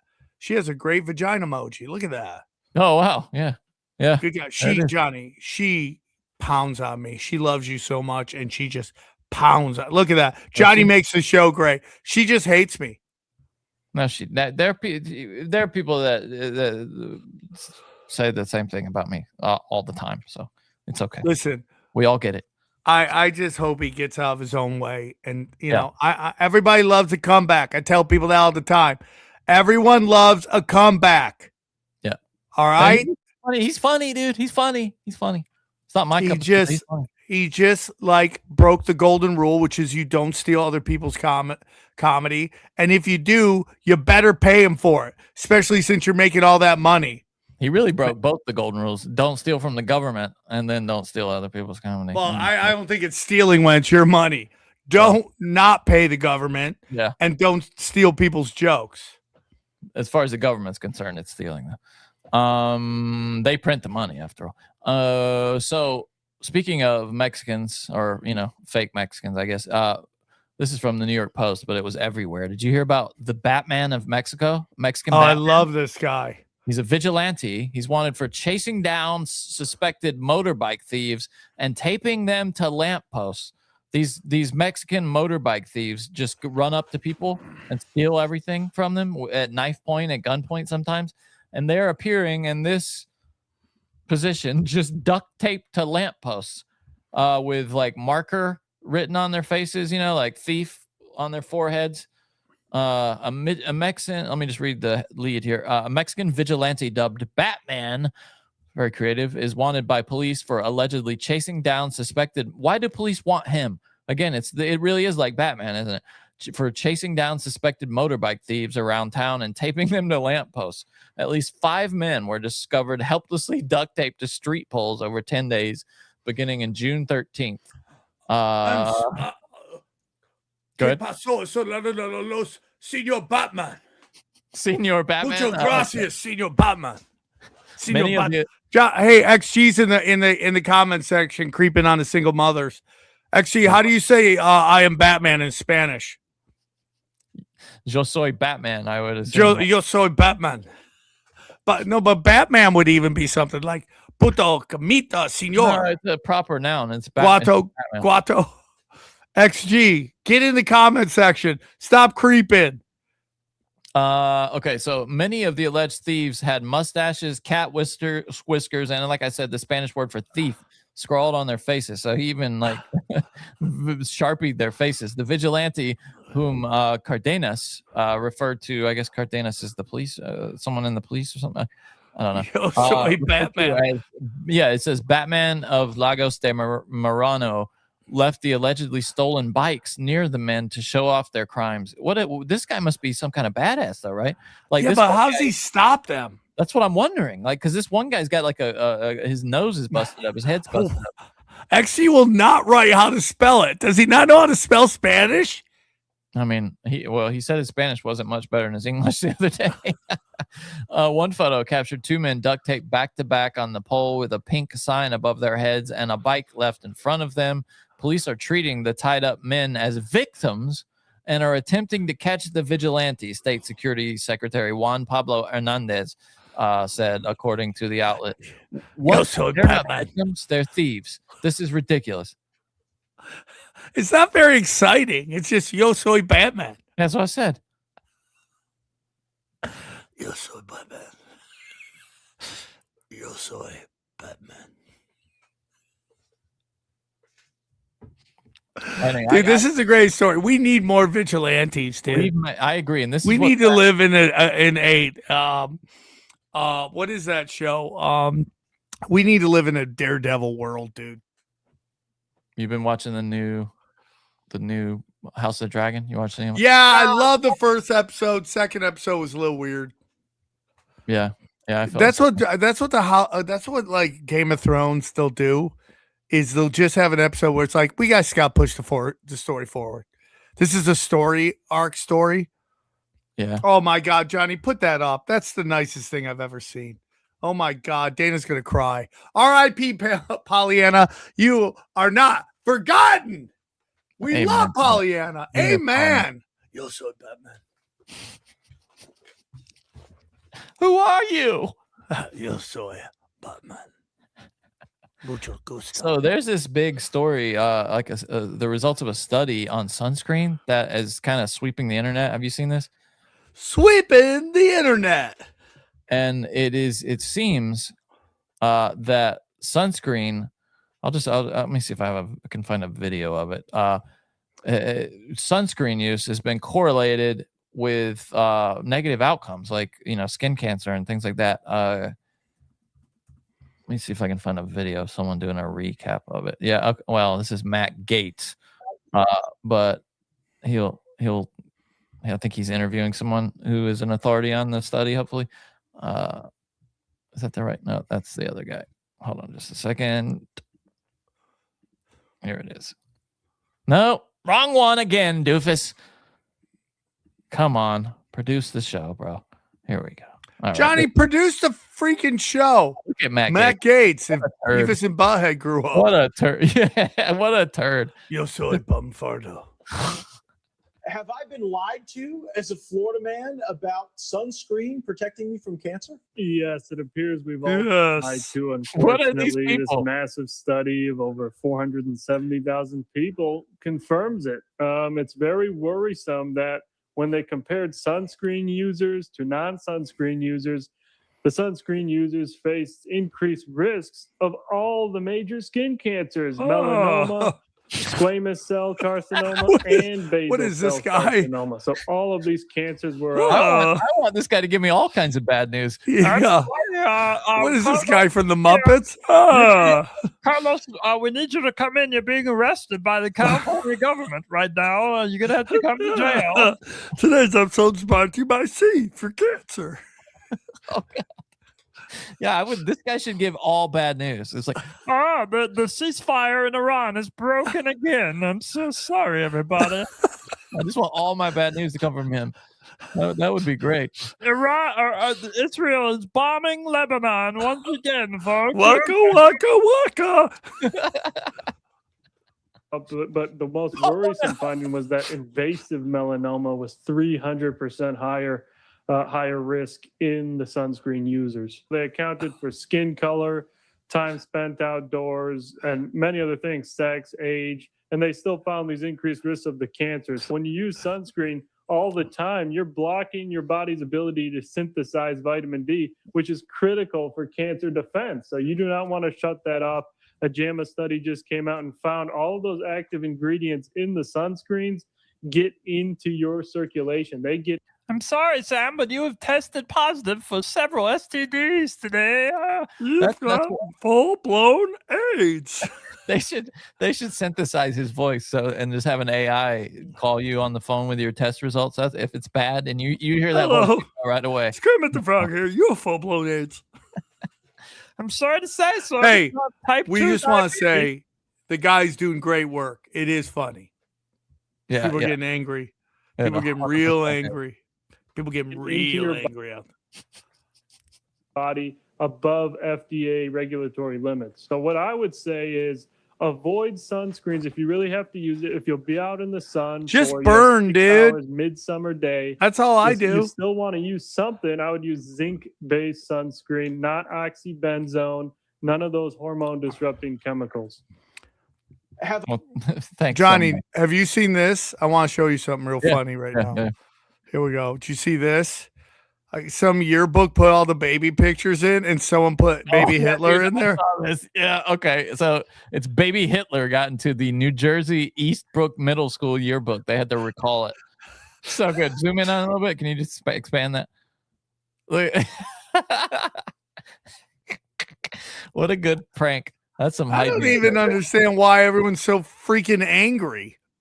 It's just like you got to recall it, dude. That thing's going to be worth money. Can I buy one right now? Oh, I'd love, dude. You could make, if you had that yearbook, you could make thousands on that right Big now. bucks, no whammy. Shut your face. Shut your face. Shut your face. Oh man, that guy's Big voice. bucks, no What a whammy. voice. Shut your face. Shut your face. Shut your face. That guy's voice is the best. Guys, there's a high level of nuclear radiation. Yes, hello, folks. We're going to be ascending to 30,000 feet today, and then the plane is going to be hijacked, and we're going to be crashing guys, into the ocean. We've been hijacked by Islamic jihadists. Waka, waka, waka. Just want every bit. You just can't be sad when that guy's giving you the news. So it's really You cannot be sad at all. When your grandma's died.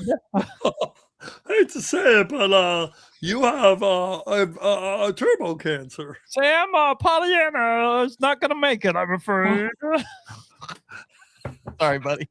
That was just rude. Hey, Johnny. So the other night I'm at the Comedy Store. Okay. And, Makes sense. Tracks. Totally tracks. You do that. And I'm hanging out with a bunch of comedians, and one of the comics, he has a fan that's hanging out there. And we're all just talking comedy and shop about good sets and bad sets. And this guy's like, this guy, he looks like a character out of Grand Theft Auto. And I say that with respect. Okay. With respect. And, oh my God. I'm trying to remember. I got crazy. So anyways, shadow on my face. You got what? The shadow, the lights in here are too harsh. I haven't. The lighting has got disturbed while I was away, and it puts this crazy like lights on. Anyway, don't worry about it. Johnny, deal with it. What's happening? So anyways, Josh Potter, that's who it was. Josh Potter's there. Josh Potter's like, yeah, this is I go, how do you guys know each other? He goes, oh, he's just a big fan of mine. That's cool. So we're all just talking shop. It's like me, Eleanor, Josh Potter, and his fan. And we're just talking shop, and I don't know where this guy goes, yeah, I'm a white Crip, dude. I go, what? He goes, yeah, I'm a white Crip. I go, you're a white Crip? He goes, yeah, dude, I'm a Crip, by the way, was this Shia LaBeouf? No, dude, this guy was like literally think Grand Theft Auto character. Okay. Okay. And I mean it with all respect.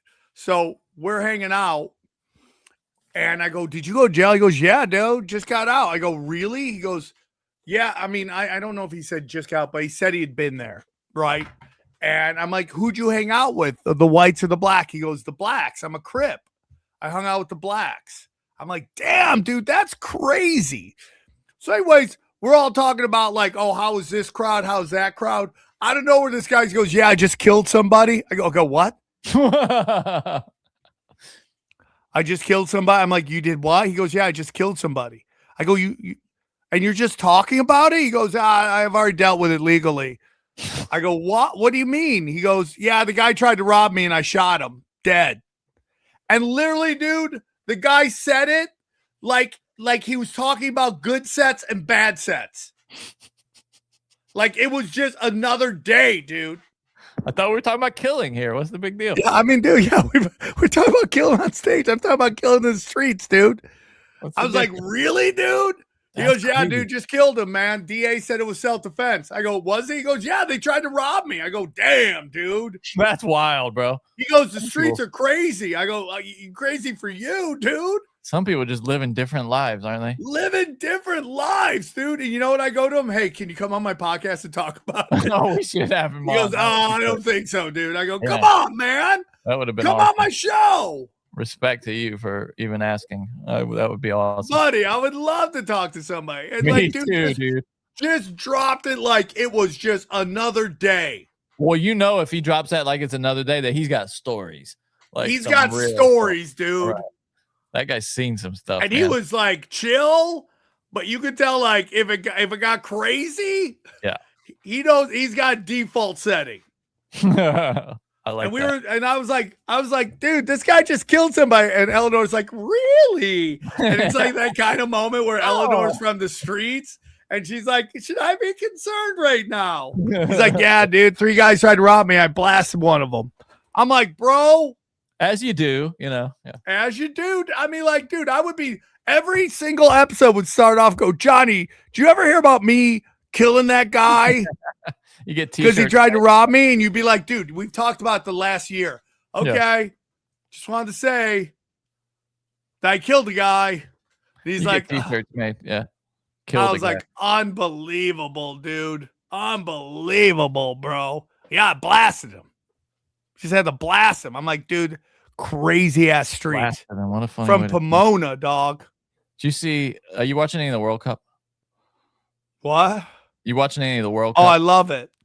Did you see? So Uruguay was expecting to do pretty well, and they went out early, and so they had the last game that they had to go to, and they go to get on their chartered flight, and the Uruguay, their football association, has canceled their charters, and they had to fly commercial, just find their own. Because they lost? According to a report by Martin Shakiro, Uruguay's football association canceled their charter flight, making players had to find their own commercial flights after their disappointing exit in the group stage. It's like you find your way back home, bro. Unbelievable. They don't mess Johnny, around in South America. Will you look up the lady that predicted who's going to win look up World Cup is fixed. See if you can find some. Yeah, based on the colors, right? Yeah. I got it. But I think she's wrong, dude. I think she's wrong. I think she is too. I think she got the wrong colors. We'll see. Hold on. I got it here. I think this is what you're talking about because I saw this too. Is this it? Yes. Right. You exactly who's going to win this year's World Cup. Stop. And when you're a cute chick talking conspiracies, everyone watches your shit. Oh, man. It's the biggest cheat code ever. We really should transition. She has dude, we should do AIs of us. Just look like OnlyFans and just be like, hi, I'm Brittany. This is Brianna. Yeah. We're the new hosts of Broken Sim. Those really old guys do that, dude. Like, sucked. So we got to replace them. We get a TikTok, right? Yeah. Just call it Conspiracy Gals. Is that good? Conspiracy Gals? No, I thought we were going to call it smoke shows where we just yell, no, you're a whore! Whore! No, that's a different show. Whore! Conspiracy Sluts is a different show. No, this is Conspiracy Gals. And we are AI ourselves and just talk about the most rudimentary, like basic bitch. We could call it even basic bitch conspiracies. And I bet we had 1 million views on a video before the I end do of the too, month. dude. Before the Samantha and Joanna. That would be our names. Hi, I'm Samantha. Hi, I'm Samantha Joanna. And we're the new hosts of Broken Sim. No, it's These not Broken old- Sam. It's got to be a new thing. They can't connect with us. We can't let that happen. Welcome to Basic Bitches, where we were just hot chicks talking conspiracies. So hot. So hot. We'll talk about conspiracies and our periods, and that's just We're all. going to talk about getting our holes blown out and rabbit holes. Body counts. We're talking count about holes conspiracy. getting blown out, but not our holes, rabbit holes. I want to talk about my body count and then the Clinton body count. That's what the show is. Okay. What's higher, my body count this weekend or Clinton's body count? Tune in next. This show's brought to you by Blue Chew. Yes, I love it. Veiny meat monster. Oh boy. We all know the Super Bowl conspiracy. Every year they give us the Super Bowl logo at the beginning of the year, and the colors from that logo happen to be the colors of both teams that end up playing in the Super Bowl. We all know there's a script for the NFL. Well, FIFA has a script too, and it's right in front of our faces, and it's been very obvious this whole time. However, the World Cup logo itself is always black and white. But what you might not know is that every World Cup has official colors. And those colors just happen to correlate with the winner every single year for at least the last 3 World Cups. In 2022, Argentina won. These are the official World Cup colors for 2022. That's Argentina's flag. Blue, yellow, and the outline of the sun is that exact dark maroon. Then in 2018, France won. You can't tell me that these colors don't match France. I mean, their jerseys are that exact dark and light blue. Their away kits are the white and cream. And then you have the red from their flag. In 2014, Germany won. And this one, I feel like people are going to say this is a stretch. I don't think so. That is the exact yellow and red tone from the flag. And if you didn't know, Germany's away kits are green. Get out of This year's colors, green, blue, red, and then 2 shades of gray. My first thought, an underdog team, but Morocco. However, they are missing the blue. I think the more obvious option. It's so is obvious Portugal. who it is. You might be thinking, well, Portugal is red I and totally green, but they also disagree. don't have the blue. I It's challenge so you obvious to who it zoom is. in on their flag. Those dice-looking things, which France I'm or not US? sure what they are not black. They are navy blue. So if you believe in conspiracy theories or just, I don't know, facts, Portugal is winning the World Cup and FIFA leaked the script. They wrote the script. They wrote it in. Portugal's winning this year. No, that doesn't match. No. Nope. I think it's France. Yeah, it's France or I mean, those are U.S. colors, honestly, because we have those black, like those darker colored the away jerseys. Anyway, So, Johnny, will you look up Simpsons World Cup prediction for 2026? Okay. All right. Yeah, someone says it's Canada color. Canada doesn't have any fucking green. dude. Canada colors? No. I mean, I guess it. Well, no, they don't have the blue, right? Do they? Canada is playing well, though. I love their manager, Jesse Marsh. Look at who they predicted. Okay, they got Portugal and Mexico. And Ooh, 97, interesting. 26 World Cup final. Yeah, but they have the whole bracket here. Let's see. They got Japan, who was eliminated today, versus Brazil. Winning? Well, no, Oh, they yeah. you see on the, but I don't think that can't all be from the no. This is the actual bracket, and this is just somebody filling it out. But this is the prediction from the Simpsons up here. Mexico. So she's right about Portugal. I think it's going to be Mexico versus France. Which side is France on? Mexico's not going to the final of the World Cup. Some United people think, States is but they're better in the same bracket, so they can't be.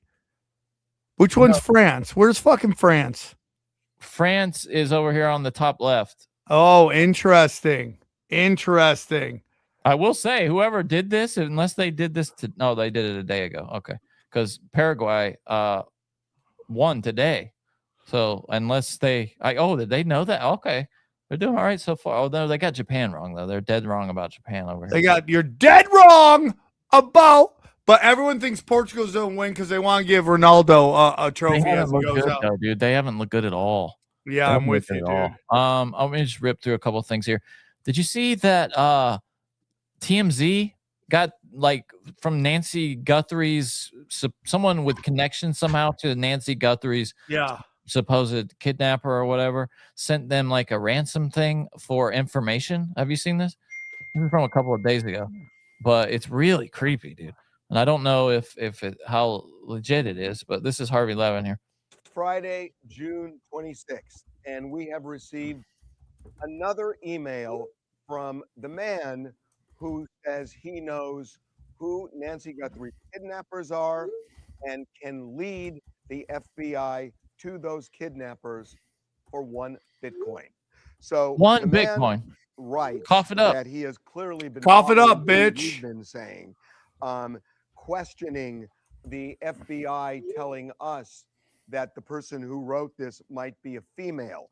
The person does not say he's a male for sure, but he puts a big question mark there, and then also puts a question mark where we say we might be doing a documentary.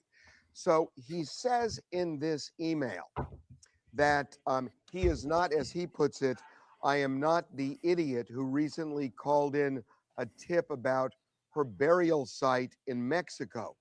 He goes on to say, only 2 are directly involved, and I doubt they would be the ones calling to snitch on themselves. So he has said to us before that there were multiple kidnappers and there was a main kidnapper, but definitely plural kidnappers. He has said that before. Yeah, so the kidnappers are sending this ransom request for Bitcoin to Harvey Levin and TMZ, and TMZ wants to pay it or coordinate payment, and the FBI this is after reporting last week that he wished to establish contact with the author of the ransom note and possibly this is so Harvey Levin, possibly produce a documentary regarding his investigation. TMZ founder Harvey Levin was allegedly instructed by the FBI to, quote, stand down while they pursue their own investigation. This is Harvey's quote here. He said, a month ago, I called the FBI and I said, look, I just have this sense that this guy might be real. And I said, what if we do a documentary and we put that money in the Bitcoin address and follow the path and see where it goes? The FBI initially didn't even respond to him. And since then, they've kind of told him to just chill out. So that's weird, right? Isn't that weird? Why would the FBI tell him? Why not? What harm is it if Harvey Levin wants to just put a Bitcoin out there and possibly further the investigation? How does that hurt? Well, you know why? Because then one thing is, Johnny, it becomes a precedent. It becomes a precedent with terrorists, that kind of thing. Yeah, it becomes a precedent. 1 and 2. Okay. 2.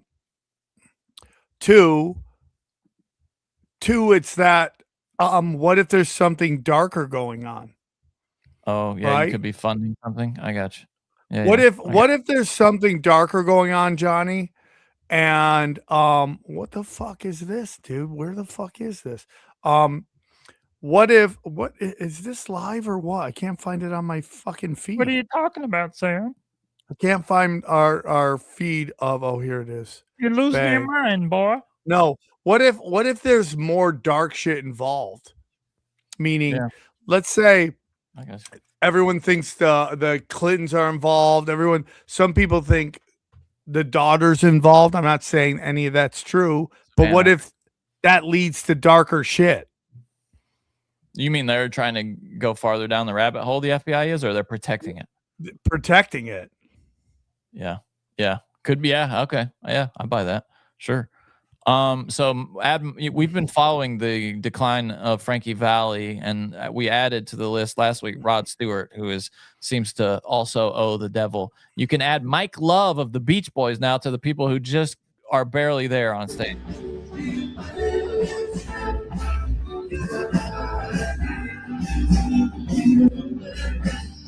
Look at this. I mean, like, dude, what is the explanation for this? It's gotta be selling your soul, right? I mean, why would anyone let their grandpa do this? And who's that young guy? And who are all these young guys? Well, there's nobody left from the Beach Boys hardly. Mike Love pissed half of them off, and then the other half are dead. So he's really been touring with that imprimatur for decades now. Thank God security's there to stop all the old ladies from making a run to the thing. Yeah, throwing their bloomers on the stage. Yeah. I mean, dude, tell me you sold your soul without telling me. Now the other one is Barry Manilow. Have you seen the Barry Manilow one? Look up Barry Manilow. That one didn't. I almost pulled that, but it doesn't impress me because he's always been that way where he doesn't move his mouth much. He's singing there. I'm fairly convinced. All right, let's see it, Johnny. If you think you know what you're talking about. Johnny thinks he knows what he knows. I've seen him. The problem with Barry Manilow is he's had so much work done to his face, like full reconstruction, because he walked into a wall a couple of years ago and like smashed his nose. So that's what you believe, that he just walked into a wall and smashed. Well, no, he did, because he posted. There were images of his destroyed. I mean, he could have gotten his ass beat or something. I'm sure. Yeah, probably. Probably was doing something with somebody, and they were like, "No, thank you." But this is. I'm pretty sure he's singing.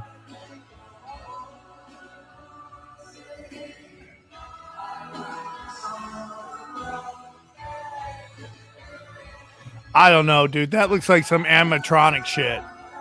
Oh, it's his face, though. His face is completely fake. He's got cheek implants. He's had his nose rebuilt because of that damage. His eye, his face, his skin is there. Okay, there's a Star Trek film about this race of people or this guy who keeps stretching. He can live like longer than normal people, but they have to like keep stretching his skin over his face. That's what Barry Manilow looks like. Let me see. Okay, Star Trek skin stretching guy. I can't remember his name.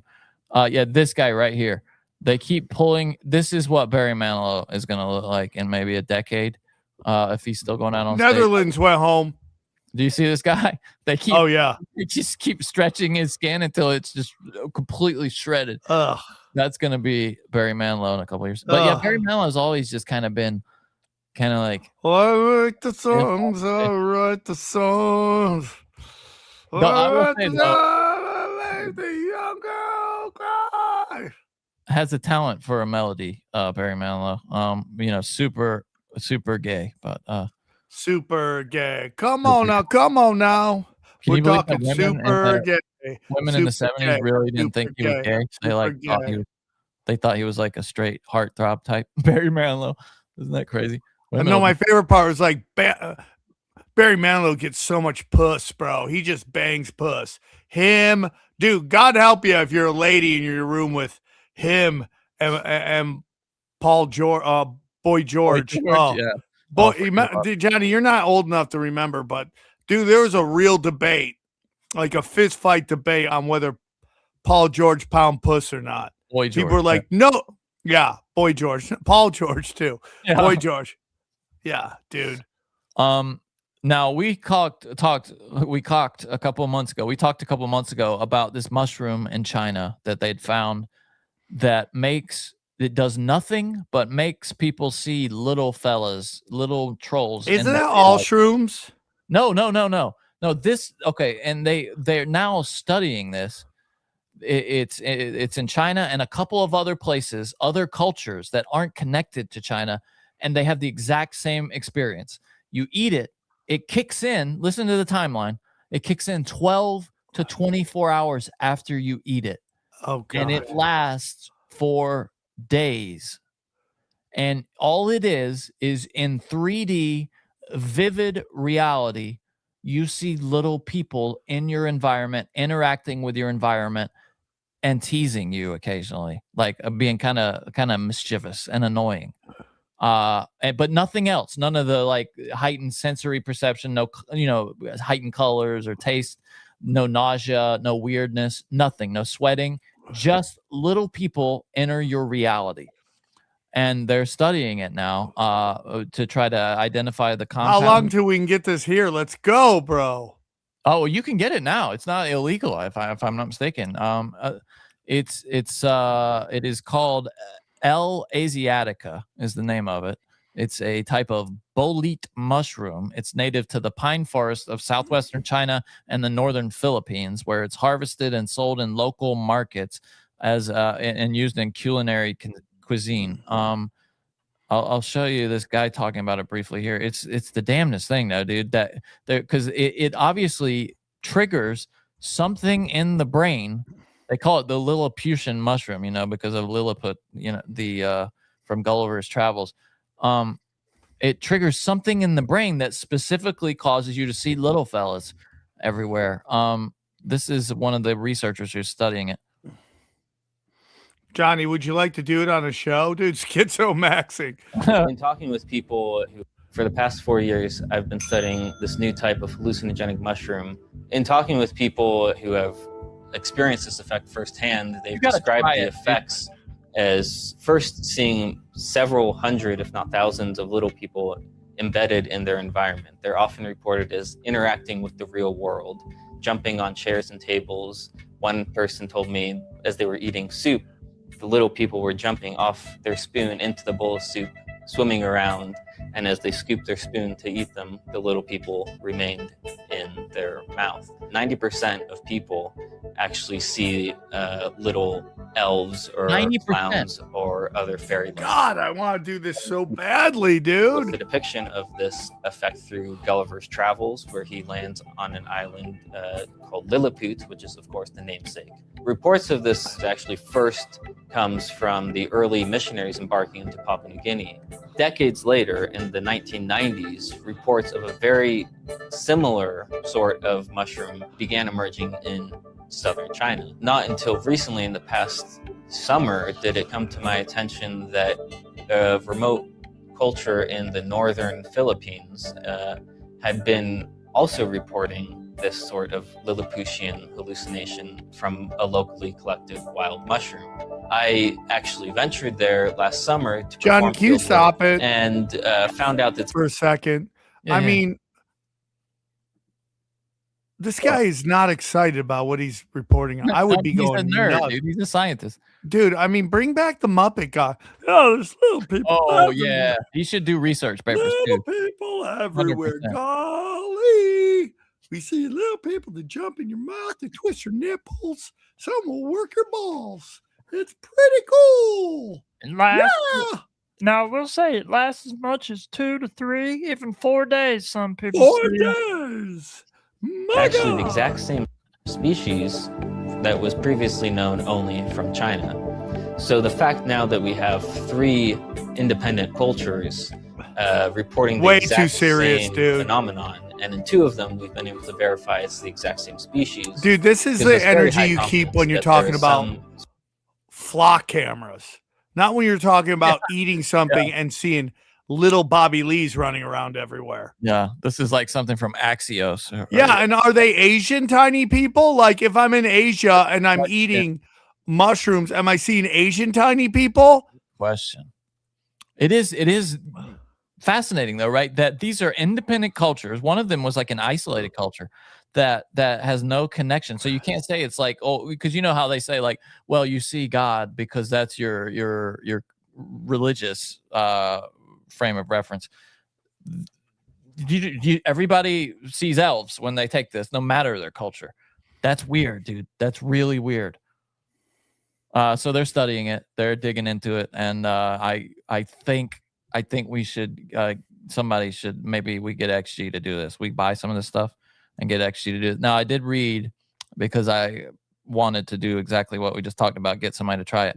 I did read that you got to be careful. They examined, this guy said, examined a bunch of the mushrooms now that they're selling that are supposed to be this, and some non-zero percentage of them are poisonous mushrooms that'll just kill your ass. So be careful if you go to find them, I will say. But I want one, dude. are you familiar with this? Last couple things here.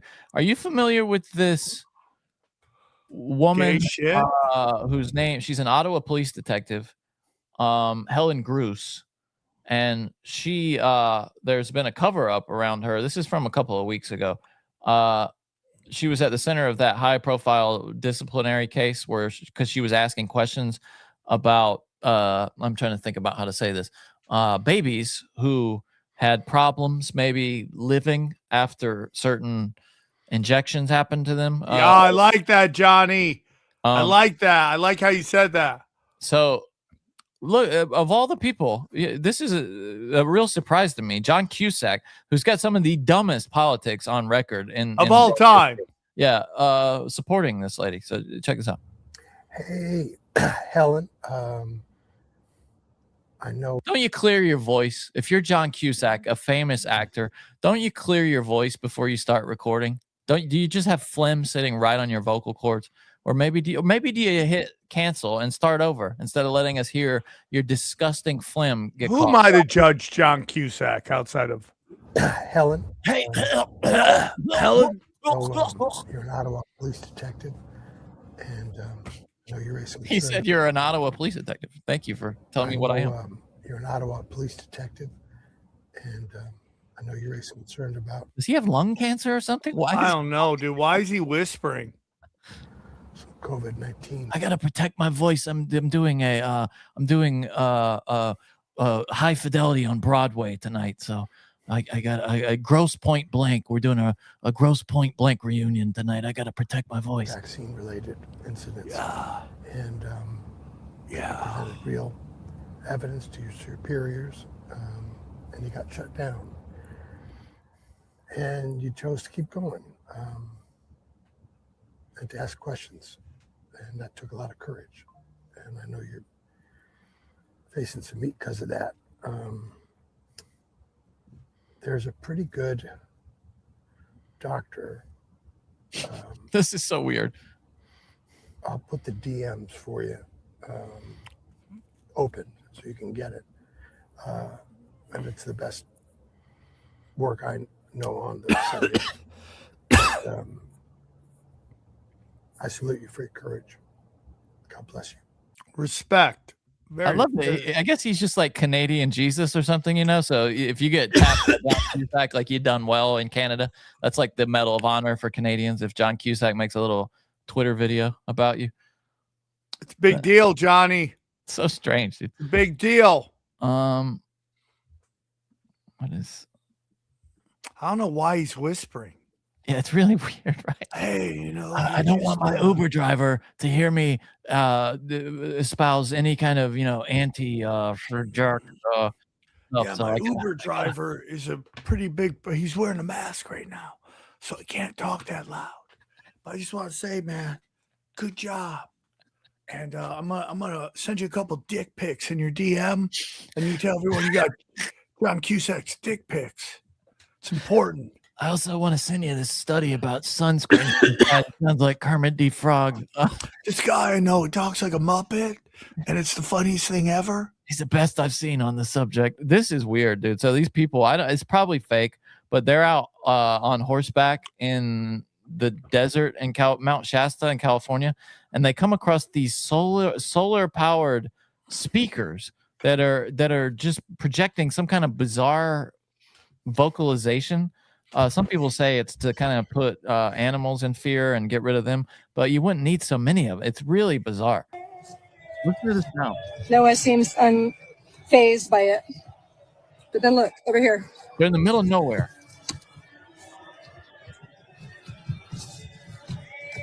Is that an animal right by it? It's a horse, yeah. They're on no, horse. but go back. No. There's something right next to him. Sounds like, what is and that? look, over here. Where? Watch. It's like brown right there. What is that? I don't know. It's weird. It is weird. You hear that noise? I think it's a rock, actually. This is like Coachella for animals. They're just hanging out, eating some shrooms, seeing little Chinese. Sounds really people. weird. Sounds really weird. Oh, stop. Get up. Get your foot. You're going to step on it. No, back up. Back up.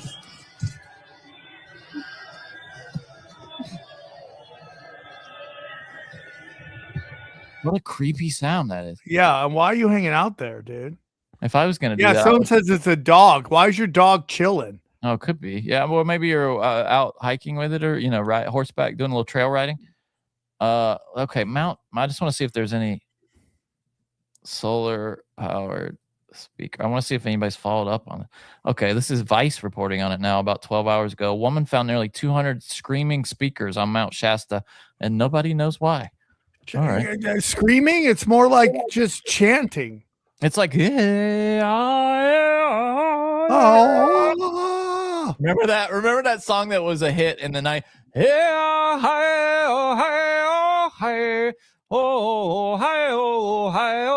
that when all that shit came out about Fourth Town Come Brother or whatever that was? Return to yourself. Isn't that what it is?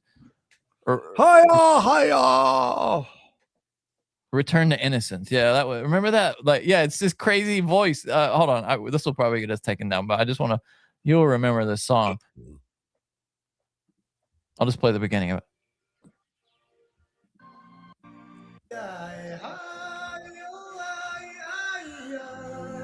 Remember this song?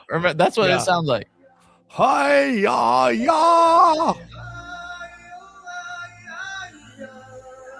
Oh, hey, hiya, ya, ya, That's what it sounds like. I have a.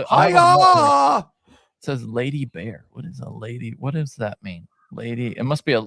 This lady is. This lady's crazy. So she gets chased by a grizzly bear, bro. She's like, I liked you more than the other people. Go away. It's her and her dog, and she's filming this the whole time. Makes the craziest sound. And your dog is like looking for danger? What are you doing? Listen to her voice. No. Hey.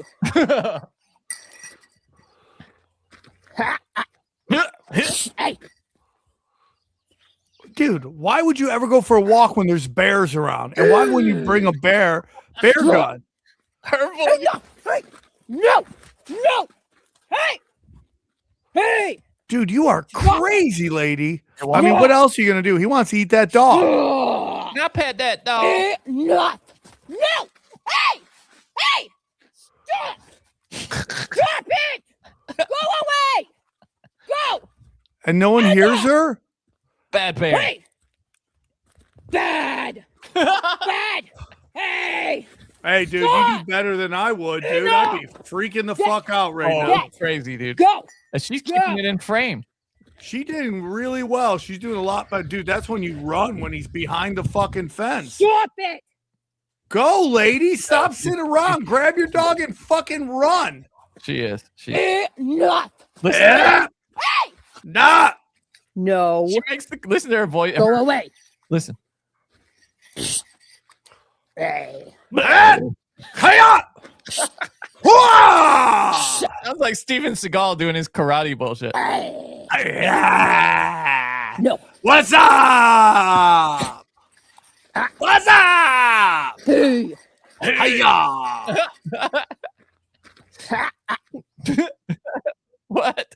She makes the craziest sounds, dude. I know. Hey, dude, did she get the dog? Did he? It worked. Yeah, she got him out of there. She did it. Oh my God, dude. I'd never walk there again.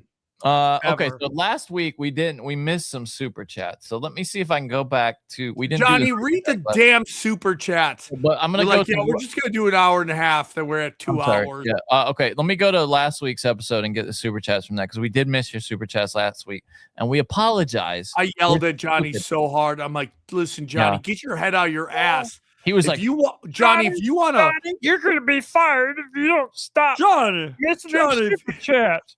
Yeah. You're gonna get fired. I'm gonna get two hookers to do this and do basic bitch. All right, let me see. How do you get a chat replay on? Do I have to go all the way to the end? Is that how that? I don't know. Okay, here we go. Well, I got Nico Costas. I can't bring him up because we're not in that video session anymore. But Nico Costas gave us a shout out. Oh mercy. Nate R. Conley said, "Super for a follow. Come on, you like Marvel." We're not following any people. Quark Arc said, "Fark.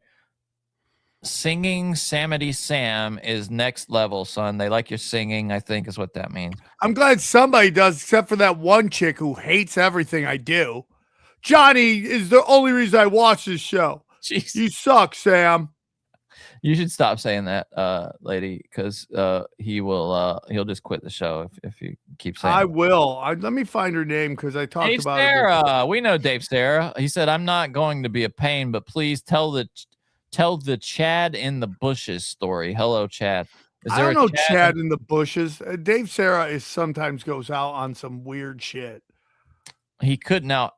Ali Star Growley's got a Ronin membership. Thank you, Ali Star Growley. I don't even know what that means. Talking about could he be talking about the time that Chad went MIA and we found him in the gutter? Could that be? Oh, that was a great time. We were at the Comedy Store and Chad was there, and then Chad Just wasn't there. shit-faced. Yeah, he just wasn't there after that, and we were. I think he needed a lift or something. He like called us and he was like, I need a lift, guys. And then so we go out looking for Chad, and we can't find him anywhere. We're just walking up Sunset going, Chad. We looked in his car. We got in your car and just drove. We thought he was dead. We were worried he was dead. Yeah. And then finally one of us looked. Me. And was like, wait a minute. What is that over there in the gutter?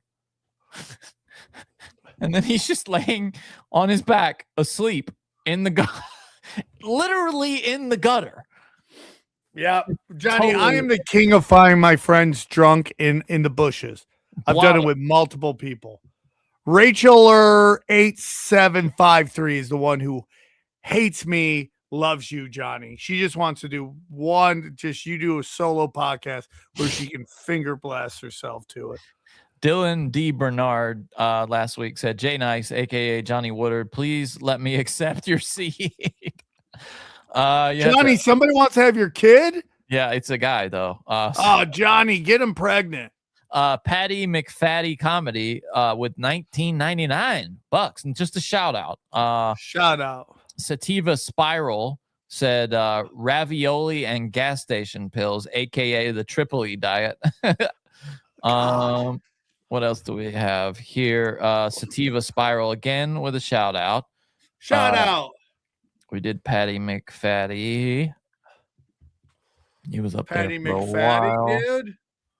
Let me see what else. Johnny, we didn't talk about JD Vance versus Ricky Rubio. Well, yeah, no, we did. It was Maher saying that he was between Rubio and Vance, and it seems like the soul of the Republican Party is kind of a fight between those two now, when it should be, someone with some actual credibility comes in. Oh, and it was Nick Fuentes. Okay, I'll play that on the way out. Nico Costas also said, "Told you Nick's in 5," and he's got Portugal winning the World Cup. Someone else with Portugal winning the World Cup. Wow. All right. If any of the rest of yours we missed, we apologize. I'm doing the best I can. Amber Dawn Rising had a shout out also. And then Rennick Johnson said, "One for me, one for you." And it's a little shot, a little whiskey shot, it looks like. So yeah, Nick Fuentes had this thing about his take on the election. He was hoping that that there is kind of an insurgent candidate that is not from the Trump sphere. Let me see. I think he was on, what's it called? Fresh and Fit or whatever the hell. What's that black guy? What's his name? Yeah, Myron Gaines. Yeah. And Nick Fuentes made some sense. He was saying that, I think this is it. No, I don't know. I'll just recap it. He was saying that he thinks that there's going to have to come like a change in the tide of Republican sentiment where Republicans look at the Trump administration as a failure. And if that happens, then there might be room for a candidate that's not from that sphere to come in with a new foreign policy. But otherwise, it's just going to be Rubio versus Vance. And that's both of those guys are status quo as far as he's concerned. Yeah, I think JD Vance crushes Rubio. Nobody likes Rubio. No one's ever liked Rubio. He's soulless, right? Yeah, he's kind of soulless. You know? Pure yeah, at least Vance like plays at having a personality, right? Yes. Okay, and we'll get into these last ones here. These are the ones from this. Fuq says, LMAO, Sam. I don't even care if I'm wrong, and he's not being sarcastic. That grandpa comment was hilarious. Okay. Yeah, we agree. Thank you. Not being sarcastic. Tricky Hickey, and thank you. Fuq. Tricky Hickey says, still looking to get some Ronin stickers, Sam. This guy wants those Ronin stickers. Dude. Okay, I'll try to figure out one. I'm not good at that. I give up. He says he had some that had sentimental value. Help a brother out. Okay, I'll figure it out, dude. Also, come to Alaska. We should. I would love to go to Alaska. I'll go on my own dime just to explore. We should go to Alaska together. I'd love to do that. Rennick Johnson says, I effing love Broken Sim. He didn't say effing though. I love you too, dude. We love you too. That guy curses. What a guy. I love that. A little casual cursing. Stan Daniels. Sam stands on business. Undercover TJ in the house. Business. What's undercover TJ? I don't know, dude. Oh, dude. Speaking of TJ, I got a story. Okay, real quick. Boom. So you know, I got a new TV. I got a big ass new TV for the house, and I sold my old projector on eBay, 120-inch projector, nice projector with the screen. And so right before I go to bed one night at like 1 a.m., I get a message from somebody with no feedback, almost always a scam when they have no feedback on eBay, saying, hey, would you be cool if I paid cash for this and came to pick it up? Which is what I was looking for. So I was like, yeah, totally. And then I went to sleep. And then I woke up the next day around 10 a.m. and I got another message from that person saying, hey, I'm driving up from Baja. I'm about to cross the border and I'll be there in 2 hours, which is totally not how eBay works. You buy the thing, commit to buy it. You know, you have to end the listing. And then you didn't give them your address, did you? Well, they didn't ask for my address. They knew I told them I was generally in the valley, and they were just already starting up.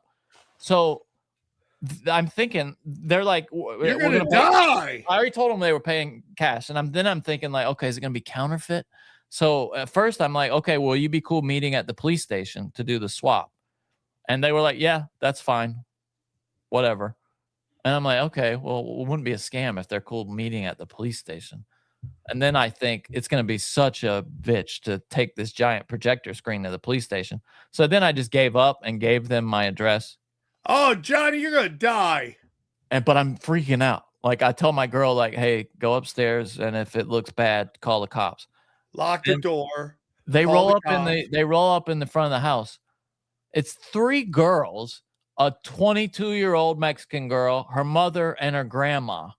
And they've come up from Tijuana because they run a Mexican, or obviously it's Mexican, but like a Mexican food restaurant down there. And they needed on short notice a giant screen to play the World Cup, Mexican World Cup game.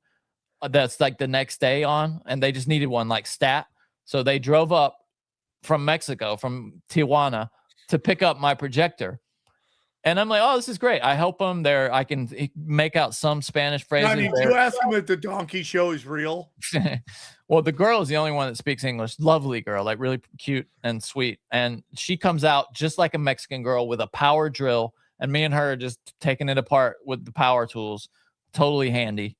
But I can hear the women like talking about like. Was she like, yo soy Batman? Nah, they were talking about how they thought they like to see a man use power tools or something like that. I could make it out.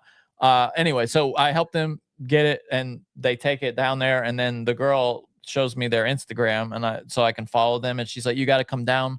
We'll feed you, and you'll have a great time. Watch the World Cup." And I'm like, "All right, great." They have my address now. Whatever. When you gonna go, Johnny? When you Well, gonna listen, hit that that's not ass? the end of the story. So that night, I'm like, oh, they seem kind of cool. I look it up, dude, and the first Google result is this. I'll even bring up the story. Okay. Actually, no, I don't want to name the restaurant. You can find it though if you care to. The story is this guy who owned the restaurant died, old man, and there's a succession battle going on at this restaurant. And the son, one of the sons who's American, goes down there, and while he's grieving, gets tricked into signing some documents by the mother, so to give up his rights to the restaurant.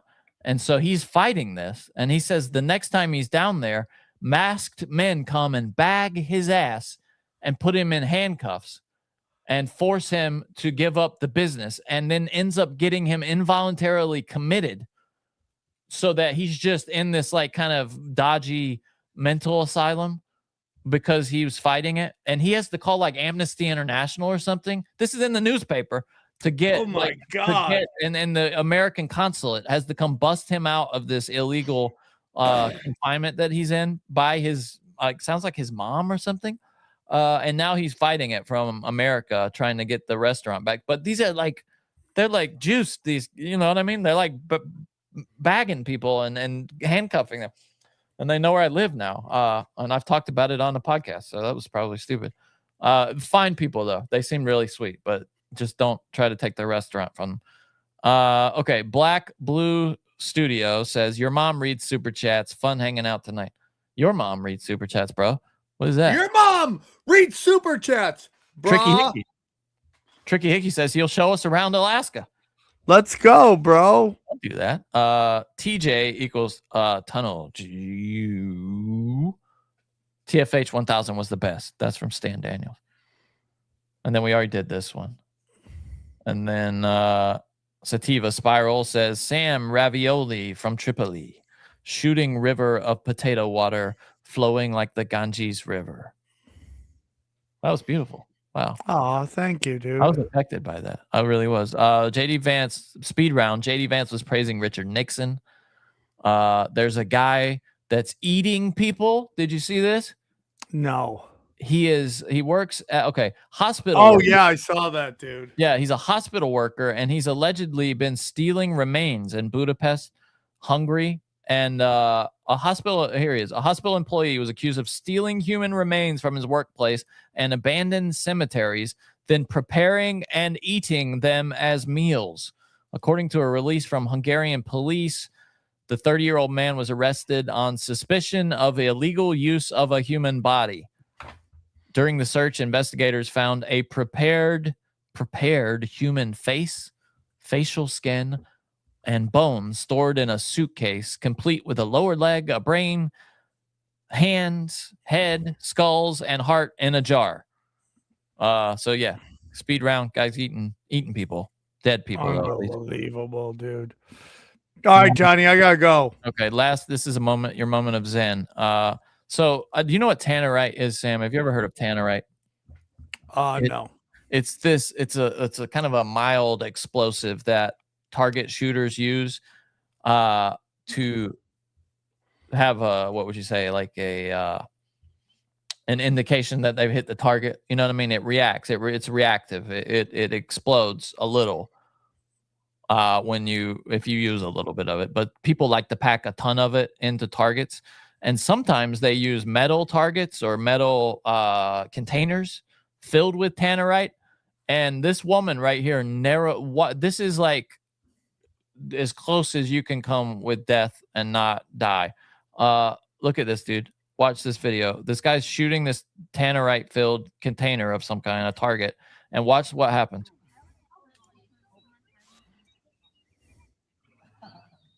He misses first. Now he hits it. Did you see that? Watch, dude. Yeah, and that hits him. Oh, that's metal, dude. And it narrowly misses this woman. Like that's the end of her. Oh my God. Yeah. Oh my God. Oh my goodness. Bro, that looked like something straight out of a sci-fi film. Like Final Destination or something. Yeah. Yeah.